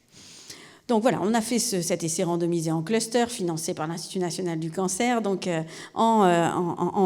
déjà en partant de ce modèle théorique et donc comment on va développer l'intervention. Donc une séance enseignant qui va vraiment cibler les motivations autodéterminées et ça c'était pour tous les élèves, donc ce qu'on va appeler les pairs receveurs.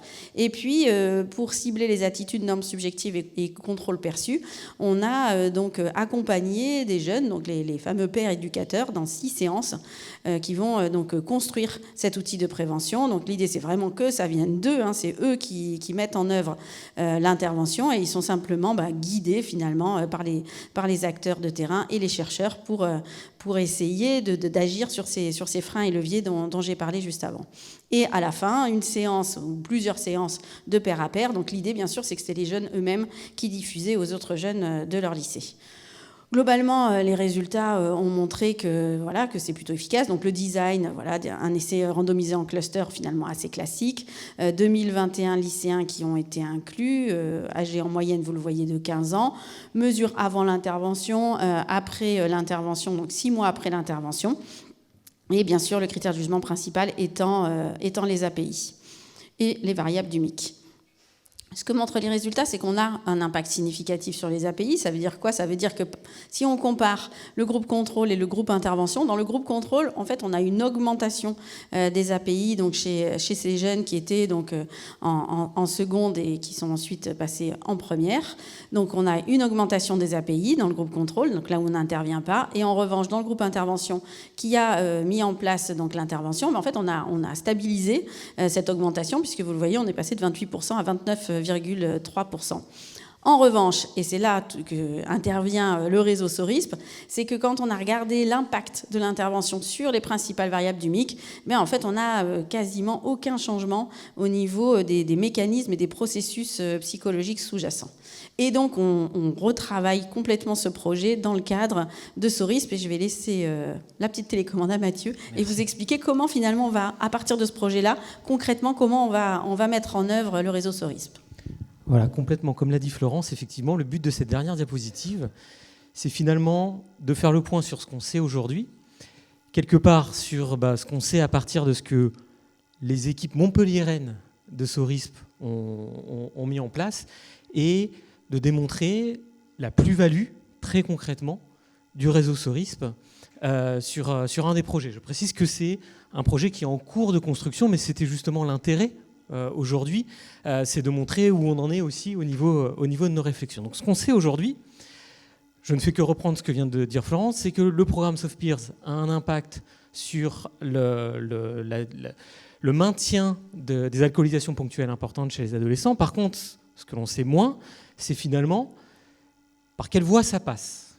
On n'a pas aujourd'hui, comme l'a dit Florence, d'indice particulier sur dans quelle mesure le modèle psychosocial qu'on avait choisi initialement médiatise finalement l'impact de Sorisp sur les alcoolisations ponctuelles importantes. Donc du coup, la perspective dans le cadre du réseau Sorisp, c'est de remettre en place un protocole de recherche. Alors déjà, en amont, ça serait de remettre en question le modèle psychosocial tel qu'on l'avait pensé initialement. Alors, quelle est l'idée? C'est de se dire, dans le programme SoftPeers, il y a des techniques de changement de comportement, les Behavior Change Techniques, des BCT. Pauline en a parlé ce matin dans le cadre du réseau Concept. C'est la même idée.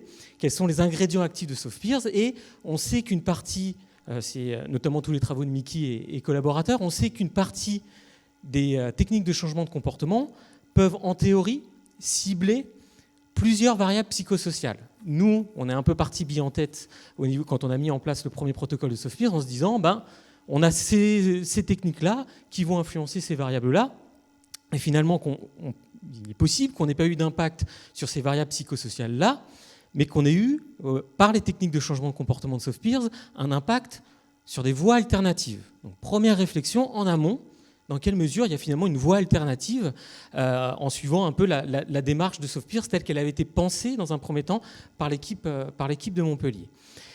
Ensuite, il y a l'idée de mettre en place un protocole de recherche avec un côté quantitatif. On mesure les différentes variables psychosociales et la fréquence des API. L'intérêt de Sorisp, il va notamment parallèlement à ce protocole quantitatif, Cyril l'a un petit peu présenté tout à l'heure avec le côté quantitatif, qualitatif, c'est parallèlement à ce protocole quantitatif mettre en place une évaluation réaliste. Cette évaluation réaliste va notamment, sur le principe, nous renseigner sur certaines des composantes contextuelles au sein de chaque lycée, telles que l'a défini tout à l'heure Linda, et par exemple nous informer sur certains éléments complémentaires qui pourraient être associés à l'impact de SoftPeers dans certains lycées. Alors je vous dis, on est en cours de réflexion, puis ce sont aussi les données, tout simplement, qui viendront finalement nous éclairer dessus. Un résultat type serait, très simpliste mais type, c'est par exemple les lycées dans lesquels les pairs éducateurs étaient les pairs les plus populaires sont finalement les lycées où SoftPeers a mieux fonctionné. Voilà, admettons, vous voyez. Mais le premier intérêt de SoftPeers, il est déjà, en termes de complémentarité, on va s'intéresser à des composantes que l'équipe de Montpellier n'aurait pas forcément cherché à explorer. Mais l'intérêt de Sorisp va plus loin. Il est également dans l'idée à terme de croiser les données, très concrètement, entre le protocole quantitatif et le protocole qualitatif. Exemple pareil, fictif, mais pour essayer de vous expliquer la démarche, c'est de se dire peut-être qu'au niveau de l'évaluation réaliste, on va se rendre compte que dans certains lycées, il y a un climat motivationnel perçu qui est particulièrement contrôlant. Or, quand Florence vous a présenté le modèle psychosocial de SoftPeers, elle vous a dit une variable centrale, c'est le soutien de l'autonomie. Alors peut-être que oui, SoftPeers soutient l'autonomie vis-à-vis des API, mais noyé dans un contexte finalement assez contrôlant, assez autoritaire. Et peut-être que dans ces lycées-là, le modèle tel qu'on l'avait pensé initialement est tout simplement inopérant. Dernier élément, c'est de voir dans quelle mesure SoftPeers en tant que programme, ça Linda en a parlé tout à l'heure, a un impact aussi sur le contexte. Et ne pas penser uniquement le contexte est un modulateur de l'effet de l'intervention. Quand on débarque dans un lycée, il y a les pairs éducateurs, il y a les pairs receveurs, il y a les enseignants qui jouent leur rôle au niveau de la séance enseignant. Donc on insiste sur la complémentarité des rôles. Et peut-être que, pareil, exemple très fictif, La mise en place de soft peers et la complémentarité des rôles va finalement jouer sur le dialogue social au sein du lycée, qui va jouer sur le bien-être des élèves, qui en retour pourrait créer une synergie et avoir un impact sur l'efficacité de soft peers dans certains lycées. Voilà la plus-value de soft peers.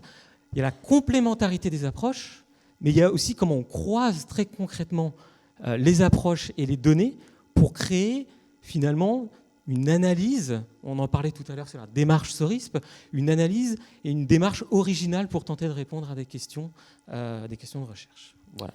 Merci beaucoup.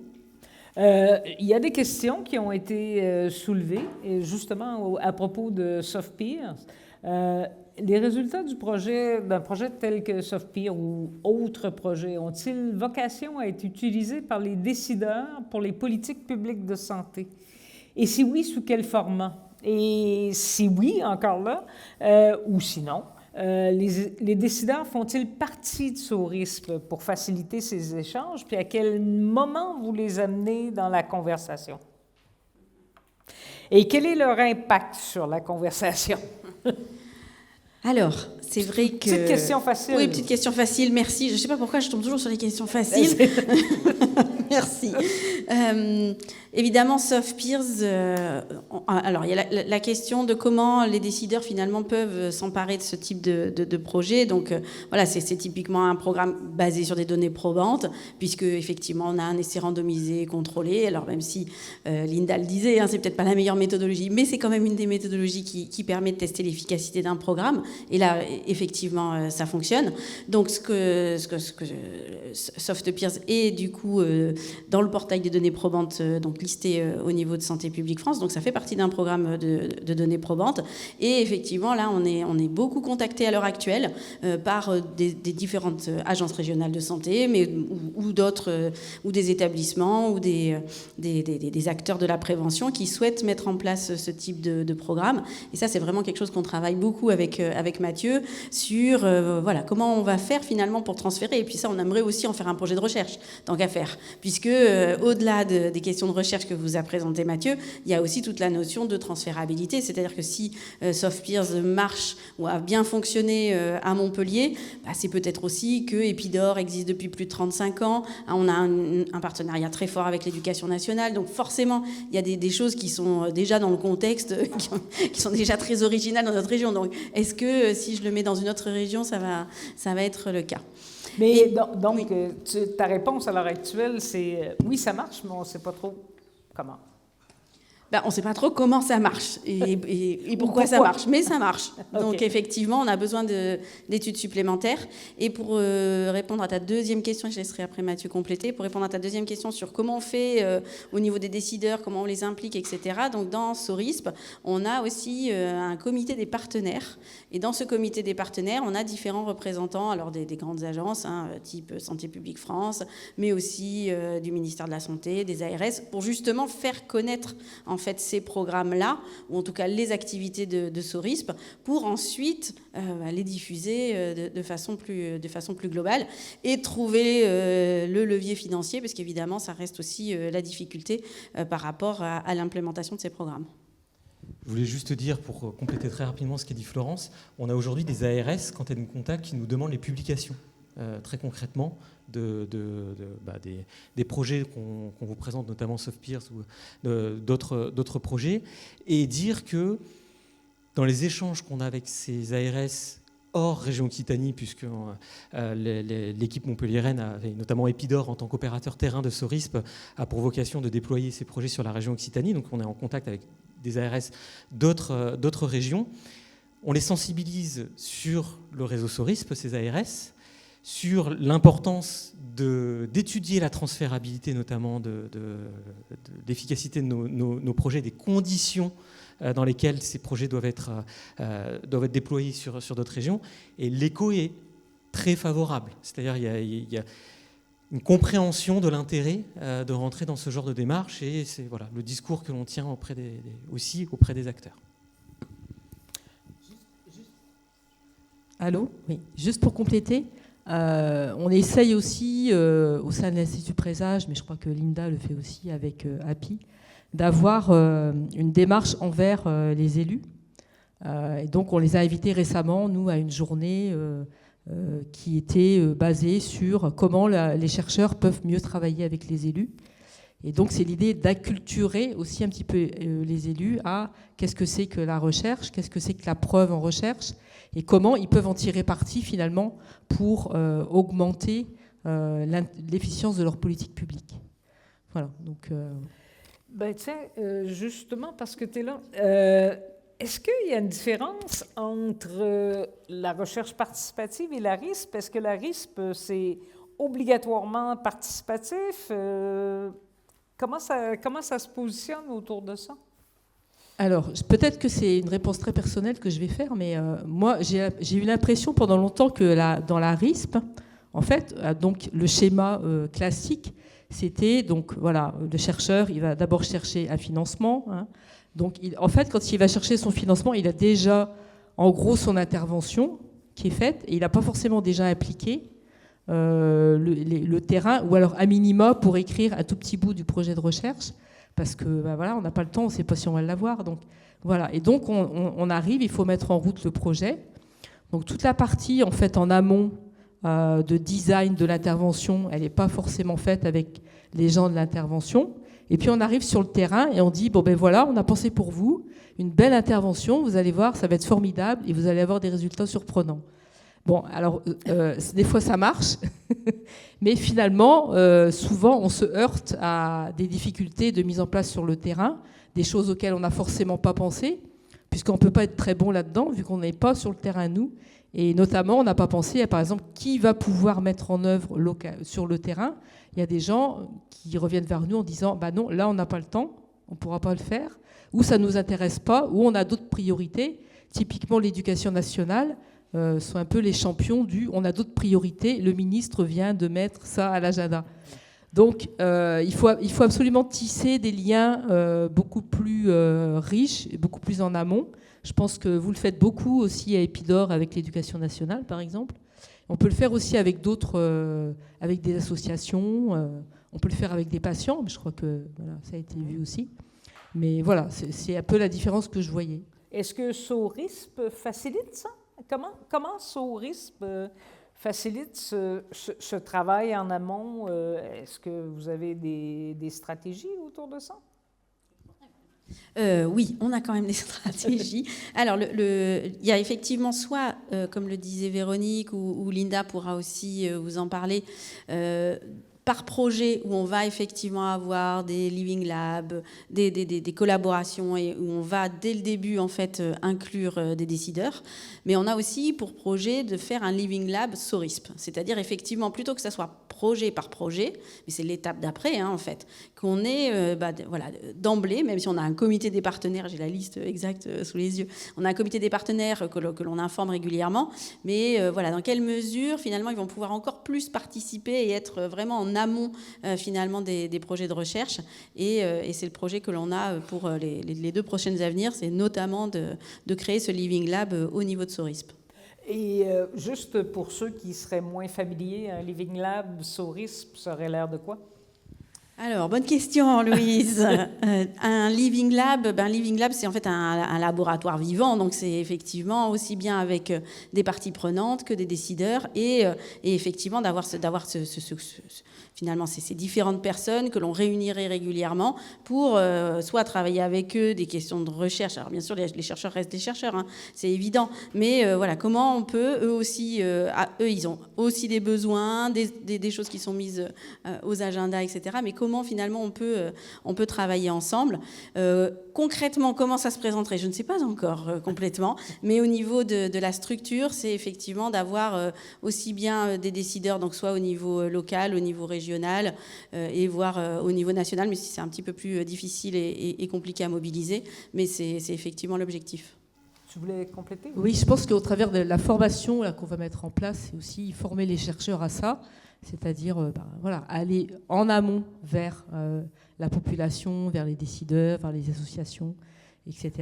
Et puis c'est aussi, nous, quand on va vers les élus, les décideurs, etc., le fait d'avoir la carte SORISP, ça amène aussi quelque chose. C'est-à-dire on a là un réseau national avec une reconnaissance méthodologique qui est plus importante que juste un centre local. Et je pense que voilà, c'est un atout aussi pour nous.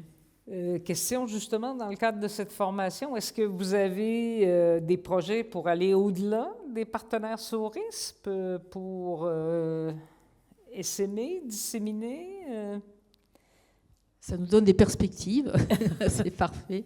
Je crois que on commence à lancer, hein. Donc voilà, une chose à la fois. Je pense qu'il faut faire un premier jet et après voir un peu comment ça prend et après on peut développer. Dernière question pour Mathieu ou Florence. Dans SOFPIR, à quelle étape de la recherche les pairs éducateurs sont-ils investis?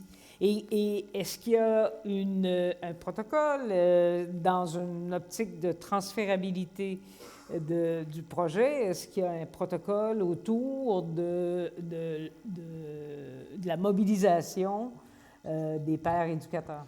Oui, alors les pairs éducateurs sont recrutés dès les premières étapes de mise en place du projet dans un lycée. On a l'autorisation de l'équipe éducative pour mettre en place SOFPIRS.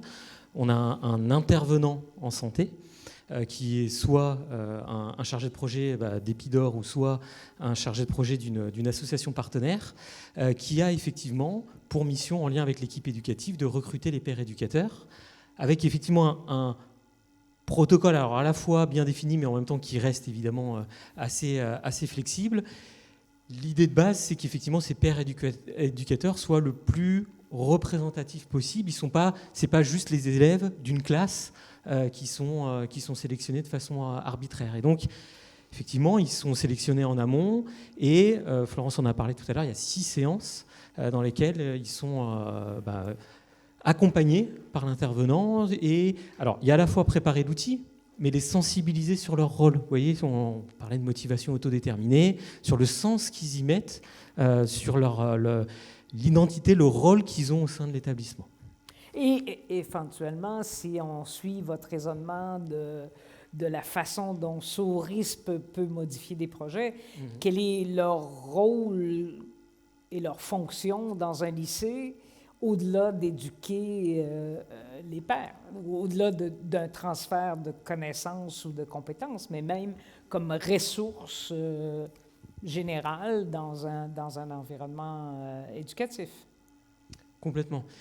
Si vous voulez, l'apport de SORISP, ça va être de nous permettre de mettre, par des protocoles de recherche, des mots, des processus précis, de façon empirique, parce que, comme je vous disais, Epidor est l'opérateur terrain. On voit dans certains lycées, ça reste empirique, mais il y a bien cette idée que dans certains lycées, effectivement, les pairs éducateurs s'emparent de leur rôle, mais ils s'en emparent de façon assez impressionnante. Mais justement, on voit aussi cette variabilité de façon empirique, et l'intérêt de SORISP est de nous aider à mieux formaliser ce genre de choses, mieux identifier en fait ce qui se joue que juste notre impression d'équipe à Epidor. Puis moi, j'ai une toute petite dernière question suite justement à ce que nous amenait Cyril tout à l'heure. Est-ce que vous avez examiné à l'intérieur ou d'une façon cross-cluster l'effet du statut socio-économique sur votre variable dépendante? Alors c'est très compliqué chez des lycéens d'évaluer le statut socio-économique, puisque même quand on leur demande la profession de leur père, de leur mère, ils ont un petit peu de mal à répondre. Et voilà, ils n'ont pas souvent pas qu'un seul père ni qu'une seule mère. Oui, donc c'est compliqué. Donc on a décidé de leur poser la question de savoir s'ils considéraient que leur famille était à l'aise financièrement. En fait, c'est la perception qu'ils avaient. Est-ce que c'était difficile finalement? Ils percevaient que finir le mois, c'était compliqué chez eux ou pas. Donc on a cette question-là. Et on a regardé effectivement s'il y avait des différences en termes d'efficacité sur le pourcentage des API. Et SoftPeers marche mieux chez les jeunes qui ont dit que c'était difficile pour eux, qui percevaient que économiquement, c'était compliqué de finir le mois. Oh, donc un programme donc on commence à diminuer l'écart, Cyril. Diminuer les écarts, c'est bon pour Cyril, ça. Oui. Non, c'était juste pour dire, ça montre bien, c'est une première étape. Vous voyez, avant SORISP, on avait déjà des liens avec notamment l'équipe de Cyril, mais SORISP nous permettra, au-delà, enfin, de continuer ces analyses, mais en amont, d'être plus fin. Là, comme le disait Florence, on reste sur une perception, on a conscience des limites, malgré tout, de ce qu'on a mis en place, et on a bien l'ambition d'aller beaucoup plus loin dans le cadre de SORISP sur ces questions-là. Merci beaucoup. Alors, merci à nos panélistes. Pour la dernière question que l'on va aborder concernant SORISP, je demande à Linda et à Cyril de revenir.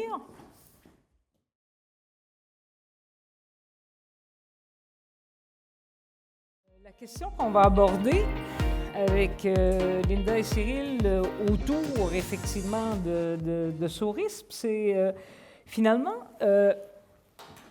quand on parle de modifier les conditions et les environnements de vie des populations et ou des déterminants structuraux qui causent le risque de risque, est-ce que ça prend de nouveaux types de recherche interventionnelle? Et si oui, vers quoi on s'en va? Merci Louise. Donc effectivement, je pense que pour répondre à la question, oui, ça interroge sur de nouveaux types de recherche interventionnelle. Donc tout à l'heure, on a parlé de modèles ce matin dans Concept. Il y a eu un modèle qui a été présenté. Là, je vous en présente un deuxième. À titre personnel, je le préfère au cercle concentrique puisqu'il montre des liens entre variables. On pourrait même imaginer qu'il va de la gauche vers la droite, donc avec une certaine temporalité si on a envie. Et donc en fait, ce que je trouve très très bien dans ce schéma, et c'est un schéma, un modèle qu'on partage vraiment dans SORISP, pour rebondir sur la question que tu posais avant, Louise, c'est que vraiment on voit la santé comme étant la résultante d'expositions, je dirais, matérielles, que sont les expositions par exemple physico-chimiques, mais aussi l'alimentation, mais voilà, c'est l'offre alimentaire, pardon. Il y a aussi les facteurs comportementaux, on en a parlé, les facteurs psychosociaux dont on n'a pas beaucoup parlé aujourd'hui, mais qui évoquent différents types de stress. Et dans les nouveaux déterminants qu'on pourrait aller interroger, ce sont des choses sur lesquelles on a envie de mettre un peu la focale. Ces facteurs-là sont la résultante de la position socio-économique qu'on peut mesurer par différents facteurs, vous l'avez sur cette figure-là, mais que ces facteurs-là sont très très liés au contexte socio-économique, au politique, et donc ces déterminants structurels sont des déterminants qui sont importants à cibler. Et pour être très schématique, la plupart du temps, on est entre la flèche facteurs comportementaux et impact sur la santé. On est sur la flèche vraiment à droite qui est sur les facteurs comportementaux. Ce n'est pas une critique, c'est aussi ce sur quoi on peut travailler quand on est un acteur du soin ou du médico-social. Le problème, c'est que là aussi, ce sont des données de la littérature. Là, vous avez à peu près le lien entre comment on peut expliquer l'état de santé. Donc déjà, le système de soins, c'est 20%. Donc c'est pas rien, mais c'est loin d'être majoritaire. C'est bon de le rappeler en France parce qu'on a tendance à faire l'égalité santé égale soins. Quand on regarde après la suite, on voit qu'il y a 40% qui sont liés aux caractéristiques socio-économiques, 10% à l'environnement physique et 30% au comportement. La plupart de nos interventions, c'est 30 plus 20, c'est ce qui est en bas de l'individu. Or, quand on regarde ce que dit la littérature, c'est que les déterminants socio-économiques, ça représente les principaux leviers si on veut améliorer la santé des populations. Et par ailleurs, les interventions qui ciblent uniquement les comportements se ciblent finalement sur 30% de la problématique des systèmes de la santé. Donc c'est important pour moi d'avoir ces éléments en tête quand on discute de comment la santé se construit. Et l'autre point, c'est que ces caractéristiques individuelles, quand on les cible, elles ont dans leur nature un risque d'aggraver les inégalités sociales de santé. On en parlait ce matin avec la difficulté du programme qui avait été présenté à Gustave Roussy, qui est un super programme dans le contenu, mais avec toute la difficulté qui va être de faire que ceux qui en ont le plus besoin peuvent s'en saisir. Et ça, c'est extrêmement compliqué. Donc ces facteurs, ces interventions qui ciblent vraiment les déterminants individuels ont un risque d'aggraver les inégalités, ce qui nous amène à réfléchir à cibler d'autres types de déterminants. Donc là, vous voyez, le niveau communautaire, on monte d'un cran. Le niveau structurel, on monte encore d'un cran. Et vous voyez qu'à chaque fois, là, cette image avec la porte, ce sont des verrous à faire sauter. Et que donc, majoritairement, les interventions qu'on développe, elles sont ciblées sur le niveau individuel. Et vous avez une référence de Béraud, c'était quelque chose qu'on avait fait en Occitanie, où on avait regardé les interventions qui étaient menées dans le champ de la santé. Plus de 80% ciblaient les comportements individuels. Donc quand je vous dis que ça cible les comportements individuels, ce n'est pas une vision de l'esprit. L'autre point, c'est que il est important d'agir tout au long de la vie. Donc sur le côté gauche, je vous ai mis un gradient, c'est un gradient social classique. Qu'est-ce que ça montre? Ça montre qu'en fonction de l'âge, la probabilité de mourir augmente, c'est pas un scoop, mais quand on regarde ces deux couleurs, bleu c'est les hommes, rouge ce sont les femmes, et on voit que la distribution par niveau d'études, c'est ça la différence entre le losange, le carré, le triangle et le rond. On voit que plus le niveau d'études est bas, plus le risque de mortalité s'accroît. Mais on voit que les différences chez les hommes, elles sont déjà là à 40 ans. Et en fait, quand on regarde de manière plus large que ça, les inégalités, elles se construisent dès le tout début de la vie. La naissance, l'entrée à l'école, ce sont des moments extrêmement importants.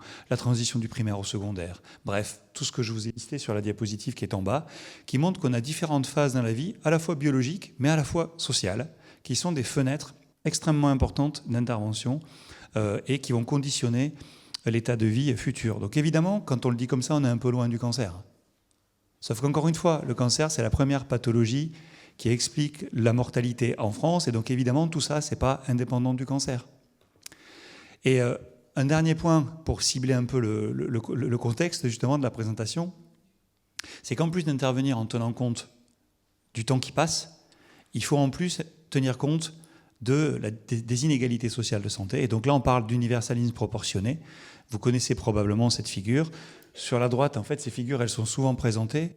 Ce que moi, j'ai vu dans des présentations, c'est que on oublie le mot la justice. Là, on oublie l'image qui se centre sur la palissade, est importante, puisque au lieu de donner à certains groupes de la population et pas à d'autres, comme vous pouvez le voir au milieu, ce qui peut quand même poser des problèmes. Quand on intervient, de dire à un groupe de la population qui n'aura rien, ça peut poser des soucis, en particulier quand ce groupe est socialement favorisé.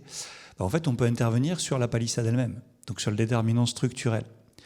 Et ça, c'est une notion de justice. Et donc, c'est important quand on parle d'universalisme proportionné. Et ce que je vous ai mis sur la gauche de la diapositive, c'est le fait que quand on s'intéresse à la courbe de Gauss, c'est l'équivalent statistique de la courbe de Gauss avec des gens qui seront différents à l'intérieur, vous allez avoir des besoins qui vont être différents dans la population. Si vous faites la même intervention pour tout le monde, il y a des gens qui vont être moins ciblés. Et si cette intervention elle a été produite par des gens qui ressemblent plus à ceux qui sont en bas à droite de la distribution, c'est plutôt eux qui vont en bénéficier. Et donc nous, quand on développe des interventions, on a un niveau d'études particulièrement élevé, et donc on a beaucoup plus de risques ou de chances d'être compris, saisis par des gens qui ont le même niveau d'études que nous. Donc ce sont des choses qu'il faut avoir en tête, et donc universalisme proportionné dans les interventions. Donc life course, et puis donc en fait tout ce qui se passe au cours de la vie, le fait de faire de l'universalisme proportionné, et enfin d'essayer de cibler les déterminants sociaux de la santé. Donc là, vous avez une définition classique, je pense qu'elle est dans le glossaire. Donc ce sont les circonstances dans lesquelles les individus naissent, grandissent, vivent, travaillent et vieillissent, ainsi que les systèmes mis en place pour faire face à la maladie. Donc il y a le système de soins qui est dedans. Et quand on regarde un petit peu les exemples sur lesquels on pourrait travailler, ici vous avez les 5 déterminants majeurs sociaux de la santé. Donc l'accès à l'éducation, l'accès à la santé, à la qualité du quartier, de l'environnement, le contexte social, la stabilité économique. Donc vous voyez, par rapport à la question de Louise, se dire qu'on va intervenir pour réduire les cas de cancer, mais qu'on va aller cibler l'accès à l'éducation ou qu'on va aller cibler la qualité du bâti, on est un petit peu loin de ce qu'on a l'habitude de présenter. Et donc, pour finir, je vous montre juste un exemple pratico-pratique, parce que là, voilà, j'étais très théorique. Comment on peut faire en pratique? Là, c'est quelque chose qu'on a développé dans la région toulousaine. On a la chance de travailler avec notre agence d'urbanisme locale. Ça s'est fait par cooptation. C'est parce qu'une des personnes qui travaille dans l'agence d'urbanisme, elle fait sa thèse de sociologie. On s'est rencontrés comme ça, on a discuté et on a mis en place un projet commun. C'est pour vous dire comment ça se passe en pratique. Et donc en fait, on a développé une grille qui s'appelle Urban ISS, ISS pour Inégalité sociale de santé. Et en fait, quel est l'objet de cette grille? C'est de repérer l'impact d'un programme d'aménagement du territoire sur la santé. Ce qui veut dire qu'il y a des promoteurs immobiliers qui viennent à l'agence d'urbanisme, qui vont les solliciter pour faire un programme. Et l'agence va travailler en collaboration avec nous à partir de cette grille pour essayer d'identifier l'impact que va avoir ce programme sur les inégalités sociales de santé.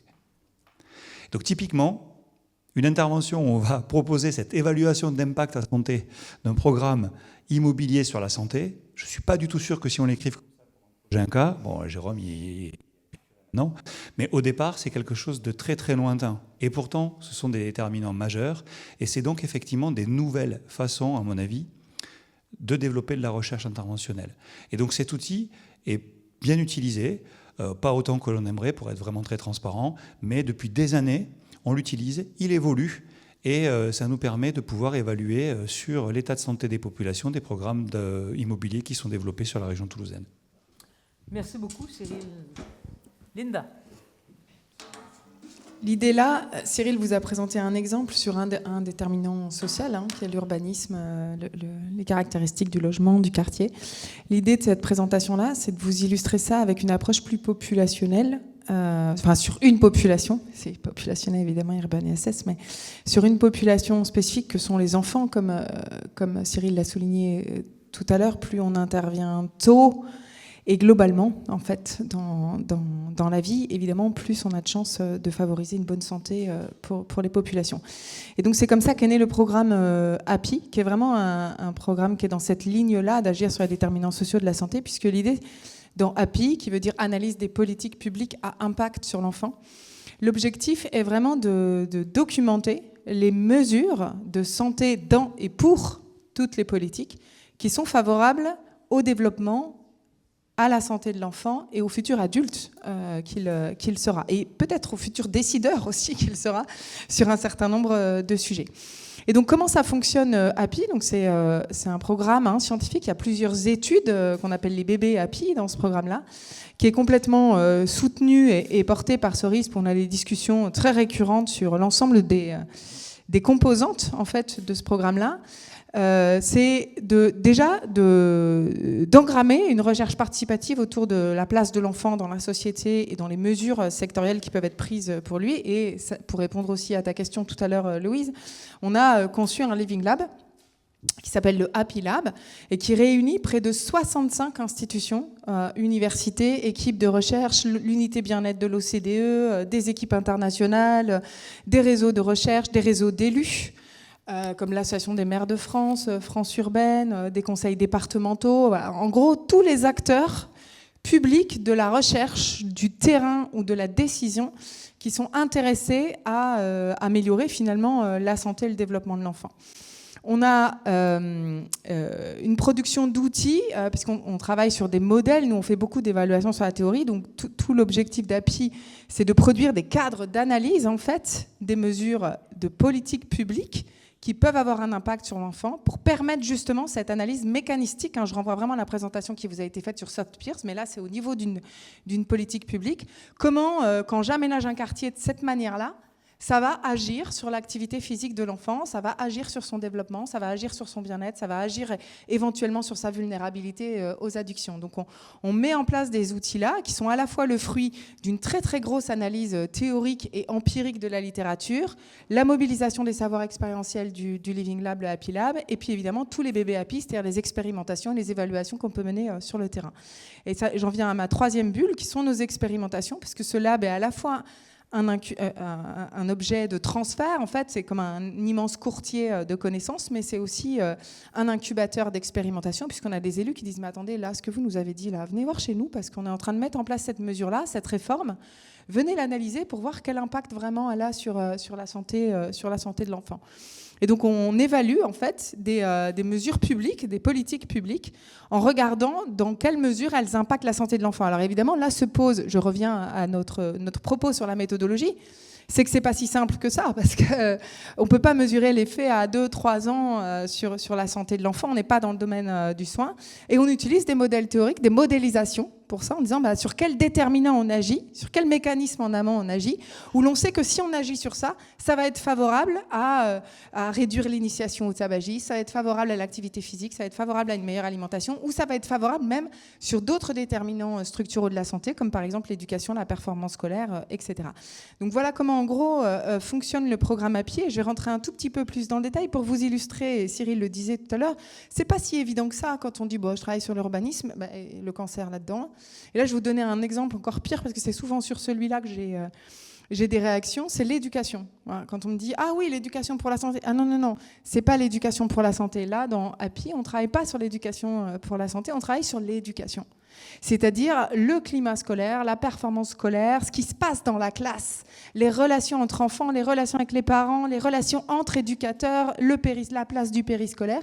Parce qu'en fait, tout ça a un impact sur le développement du cancer. Comment ça a un impact sur le développement du cancer ? Tout simplement parce que quand il y a un bon climat scolaire, il y a moins de précarité. S'il y a moins de précarité, il y a de meilleurs revenus, voilà, des meilleurs lieux d'habitation, l'accès à un certain nombre de services, un meilleur emploi, une meilleure santé mentale, une meilleure réussite professionnelle, une meilleure inclusion sociale, une meilleure littératie en santé, on en a beaucoup parlé ce matin, et de meilleurs comportements liés à la santé en matière d'alimentation, de sédentarité et d'initiation à l'alcool ou au tabac, qui sont les facteurs de risque principaux qui sont adressés par la feuille de route prévention de la stratégie décennale. Donc en fait, en agissant sur cette prévention primordiale, en réinterrogeant le modèle éducatif français, par exemple, c'est faire de la prévention primordiale des cancers. Alors concrètement, quelle forme ça peut prendre ?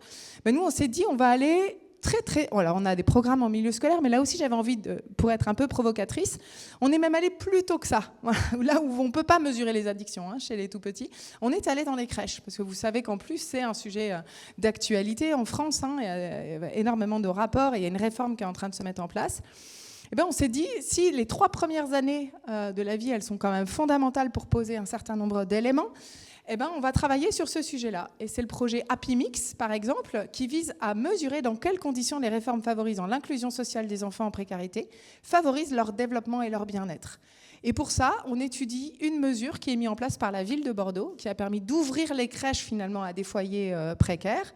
Et on va regarder si les conditions sont réunies pour que ça soit vraiment une inclusion des plus jeunes et que ça bénéficie aux plus jeunes en fonction de modèles théoriques et de modélisation sur les comportements qu'ils auront plus tard et sur notamment leur insertion après scolaire. Sur Happy Age, c'est la même chose. L'idée, et ça a été financé tout dernièrement par l'ANR, c'est d'évaluer in itinéré la réforme qui est en train de se mettre en place, puisque c'est une réforme qui se met en place complètement de modification des pratiques dans les crèches et par les assistantes maternelles, avec un référentiel, là on revient à la question comportementale, un référentiel de bonnes pratiques pour l'accueil du jeune enfant qui favorise son développement et son bien-être. Nous, on va aller même en amont de ça. C'est-à-dire qu'on a dit au ministère de la Santé, OK, votre référentiel qualité, c'est vrai que dans l'idéal, c'est comme ça. Le système des crèches, il est quand même particulièrement compliqué. Nous, on va regarder quelles sont les conditions pour que ce référentiel soit appliqué. Quelles sont les conditions pour qu'il fonctionne, en fait, ce référentiel ? Parce que dans la plupart des crèches, on fait l'hypothèse que, compte tenu de la manière dont elles sont organisées aujourd'hui, il ne pourra pas être appliqué pour des raisons qui sont propres à l'organisation. Idem pour la nature. Là aussi, on a retourné la question. On sait que l'accès à la nature prévient les cancers et ses conséquences. Ça agit sur les facteurs de risque. Chez les adultes, on le sait, sommeil, alimentation, activité physique, il y a énormément de littérature. C'est pareil pour les enfants, mais on sait aussi que ça agit sur les compétences cognitives, émotionnelles et sociales de l'enfant. Et vous savez que les compétences psychosociales, c'est un gros enjeu de la prévention des cancers, de la prévention des addictions. Sachez qu'en fait, les caractéristiques d'un quartier et l'accès à la nature agissent de manière quasiment passive, sans programme éducatif particulier, sur le développement des compétences psychosociales de l'enfant, mais ça ne se fait pas sans conditions. C'est-à-dire qu'on a mis en place tout plein de travaux exploratoires qui ont montré qu'il fallait 8 conditions. Ça, c'est notre modèle théorique. On est en train de le publier et c'est Louise Valrich qui fait sa thèse sur ça. 8 conditions pour que l'accès à la nature des enfants, par exemple la végétalisation des cours d'école, permette vraiment le développement psychosocial des enfants et une expérience scolaire qui est bénéfique. Il faut regarder les conditions spatiales, évidemment, mais aussi les conditions humaines et la place de l'adulte dans la gestion de la cour de récréation et les conditions d'intégration, c'est-à-dire finalement de faire une école dehors. Et pour ça, on utilise les méthodes qu'on commence à modéliser vraiment dans le cadre de ce risque, comme l'évaluation réaliste, qui permet de repérer justement, de manière configurationnelle, comment ces conditions doivent fonctionner ensemble pour favoriser le climat scolaire et le développement psychosocial des enfants. Alors comment, juste pour finir, et c'est ma dernière diapositive, et pour refaire le lien avec le propos méthodologique qu'on a eu tout à l'heure, comment ça se passe ? Tout à l'heure, Florence vous disait, on a un programme, on l'a testé, puis on s'est rendu compte que ça ne marchait pas. Et là, avec Sorisp, on se dit, mais comment ça fonctionne ? Parce que quand il va falloir faire des recommandations pour son transfert, en fait, il va falloir bien qu'on comprenne comment ça fonctionne. Là, c'est un peu pareil, c'est-à-dire qu'il y a 2 cas de figure sur ces projets-là un peu novateurs, qui sont vraiment sur des mesures urbaines, des mesures sociales, économiques, etc. Soit on a un projet qui est en cours dans l'équipe et on se dit mais comment on travaille dessus ? Happy Green que je vous évoquais sur la végétalisation des cours d'école, ça a été ça. Ça a été de se dire est-ce qu'on évalue le bien-être de l'enfant ? Mais non, ça n'a pas de sens parce que le bien-être il ne dépend pas de ce qu'on a mis dans la cour. On va travailler sur les conditions et on a mis en place les travaux préparatoires aux conditions selon l'évaluation fondée sur la théorie. Ou alors, il y a une idéation dans une équipe, et ça, c'est un projet qu'on va déposer bientôt. Je fais un petit clin d'œil à Jérôme, dans le cadre du prochain appel à projet, qui est Happy Street, en se disant, mais quand on modifie des configurations urbaines en fermant une rue, par exemple, pour en favoriser l'appropriation par les familles, eh ben, sur quoi ça marche? Par quel mécanisme ça marche? Parce qu'il ne s'agit pas juste de fermer la rue. Il faut mettre en place des choses, en fait, pour que ça fonctionne. Et là, il y a des séminaires qui se mettent en place pour construire ce projet-là. Et ça, c'est très important pour nourrir notre méthode. Tout à l'heure, on disait, et c'est Nolwenn qui disait, ces réflexions méthodologiques, on va les tester dans des projets. C'est ce qu'on a fait dans Happy Green. Et ben, dans Happy Street, qu'on va déposer à la fin de l'année dans différents appels à projets, c'est l'inverse. C'est de se dire, on a cette idée-là, on travaille ensemble pour le construire, et ça va nourrir de nouvelles méthodes, en fait, et notamment comment croiser le quanti, le quali pour analyser ces configurations d'effets. Et on va, justement, l'idée pour nous, où tu parlais de méthode, et je réponds encore à cette question-là, Louise, est-ce qu'on a une doctrine, est-ce qu'on a une méthodologie SORISP? En tout cas, on voudrait aller vers un cadre, une espèce de cadre logique d'intervention dans SORISP, qui permet de montrer à la fois à l'épreuve de nos travaux méthodologiques et à la fois à l'épreuve de nos travaux appliqués, ce type de recherche, de pouvoir vraiment rendre très concret les liens qui peuvent exister entre les déterminants sociaux de la santé, les comportements et l'état de santé. De pouvoir qu'on n'ait plus à justifier qu'intervenir sur un quartier, en fait, c'est de la prévention des cancers, parce qu'on aura explicité exactement par quel mécanisme ça passe, sur quelle population et dans quelles conditions. Ça, c'est vraiment le mandat qu'on s'est donné au sein de SORISP. Merci beaucoup. Il y a de la place pour les questions. Je vous invite à les poser. Il y en a beaucoup. On va essayer de se démêler dans les 10 minutes qui viennent. Happy, ça rejoint la promotion de la santé. Il y a une différence entre la recherche en promotion de la santé et la recherche interventionnelle? La recherche interventionnelle, c'est la recherche sur les interventions. Donc on peut faire de la recherche interventionnelle en pratique clinique préventive.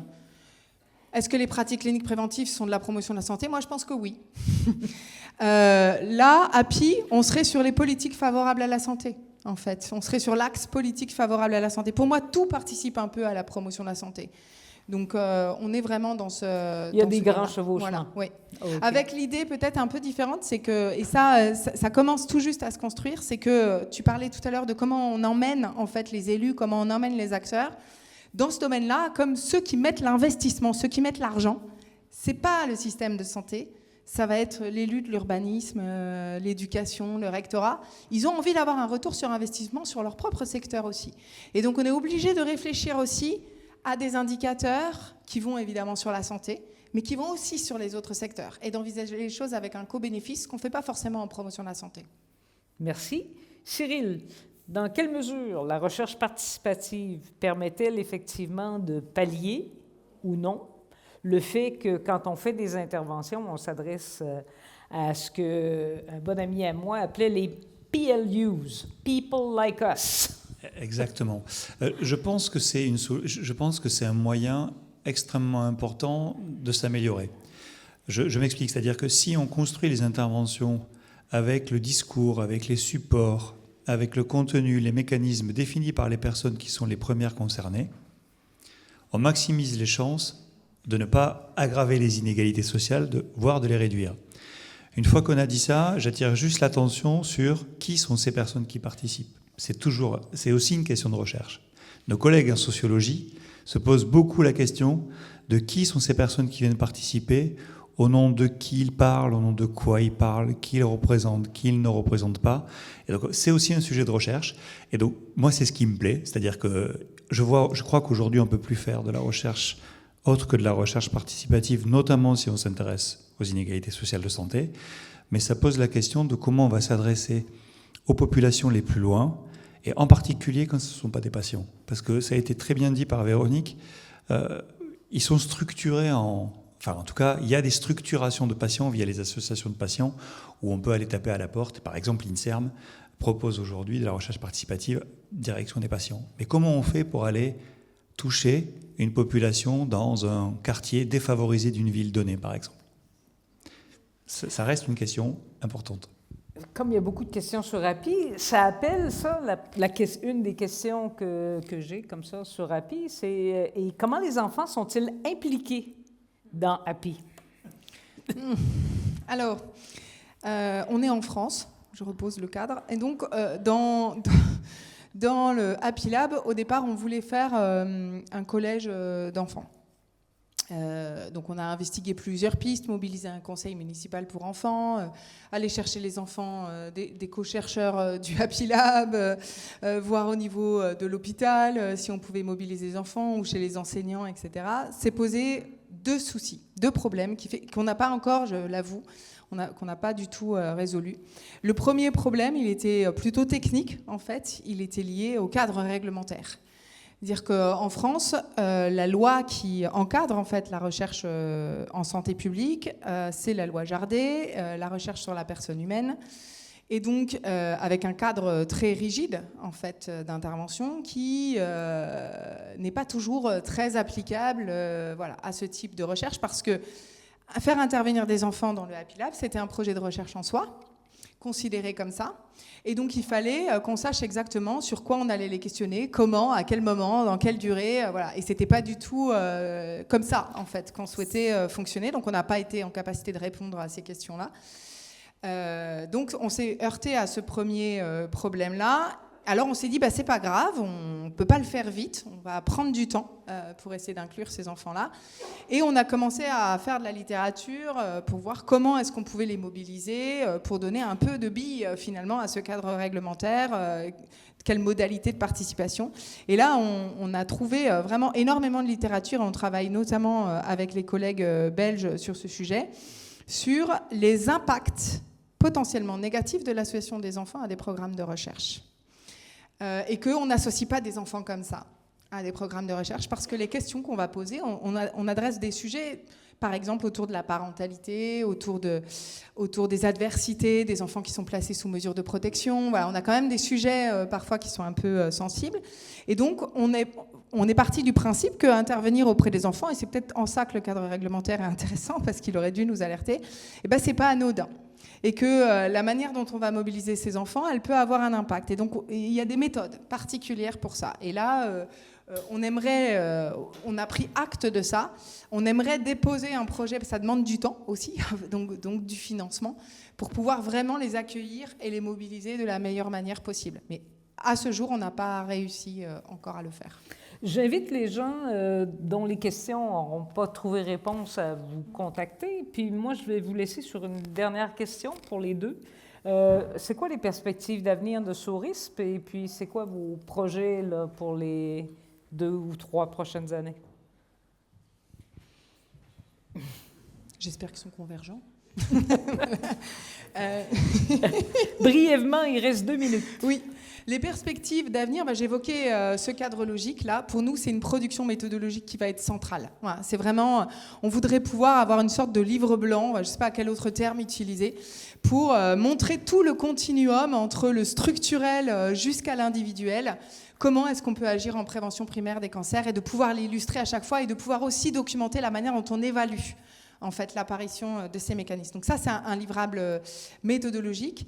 Et on aimerait, moi j'aimerais que ça soit pas quelque chose de gravé, mais qu'on puisse embarquer aussi la communauté scientifique sur ça, c'est-à-dire produire un premier élément qui pourrait être nourri, un peu comme Suzanne Mickey a fait par exemple sur son combi modèle, qui puisse être nourri par les autres recherches interventionnelles. Ça, c'est vraiment un rêve que j'aurais pour Saurisp. Et le deuxième, c'est vraiment de structurer en France la recherche portant sur les déterminants sociaux de la santé. Parce qu'aujourd'hui, pour moi, on n'est pas à la hauteur en France sur ce sujet-là. Et donc, on se dit qu'avec Saurisp, en produisant des données, en montrant vraiment l'intérêt et les co-bénéfices que ça peut avoir, peut-être que ce virage préventif qui est appelé par nos politiques, il pourrait prendre finalement cette voie-là, et on espère y contribuer. Brièvement, Cyril. 30 secondes, en accord, juste un complément. Ça nécessite aussi, pour nos institutions de recherche, de comprendre que dans des unités de santé publique au sens large, je mets toutes les disciplines dont on a parlé aujourd'hui, on a besoin de personnes impliquées dans la mise en place de ces interventions, en lien avec la société civile, avec les différentes institutions que l'on a. La recherche clinique l'a intégré, il y a des ARC, il y a des chefs de projet, il y a tout ça. Nous, on n'a pas ça dans nos structures. On a des gens qu'on peut embaucher sur des contrats très précaires, ça ne colle pas avec la temporalité de la recherche interventionnelle, et donc on a un vrai problème de moyens pour ce type de poste. On a vraiment besoin de nouveaux métiers. Merci beaucoup. Puis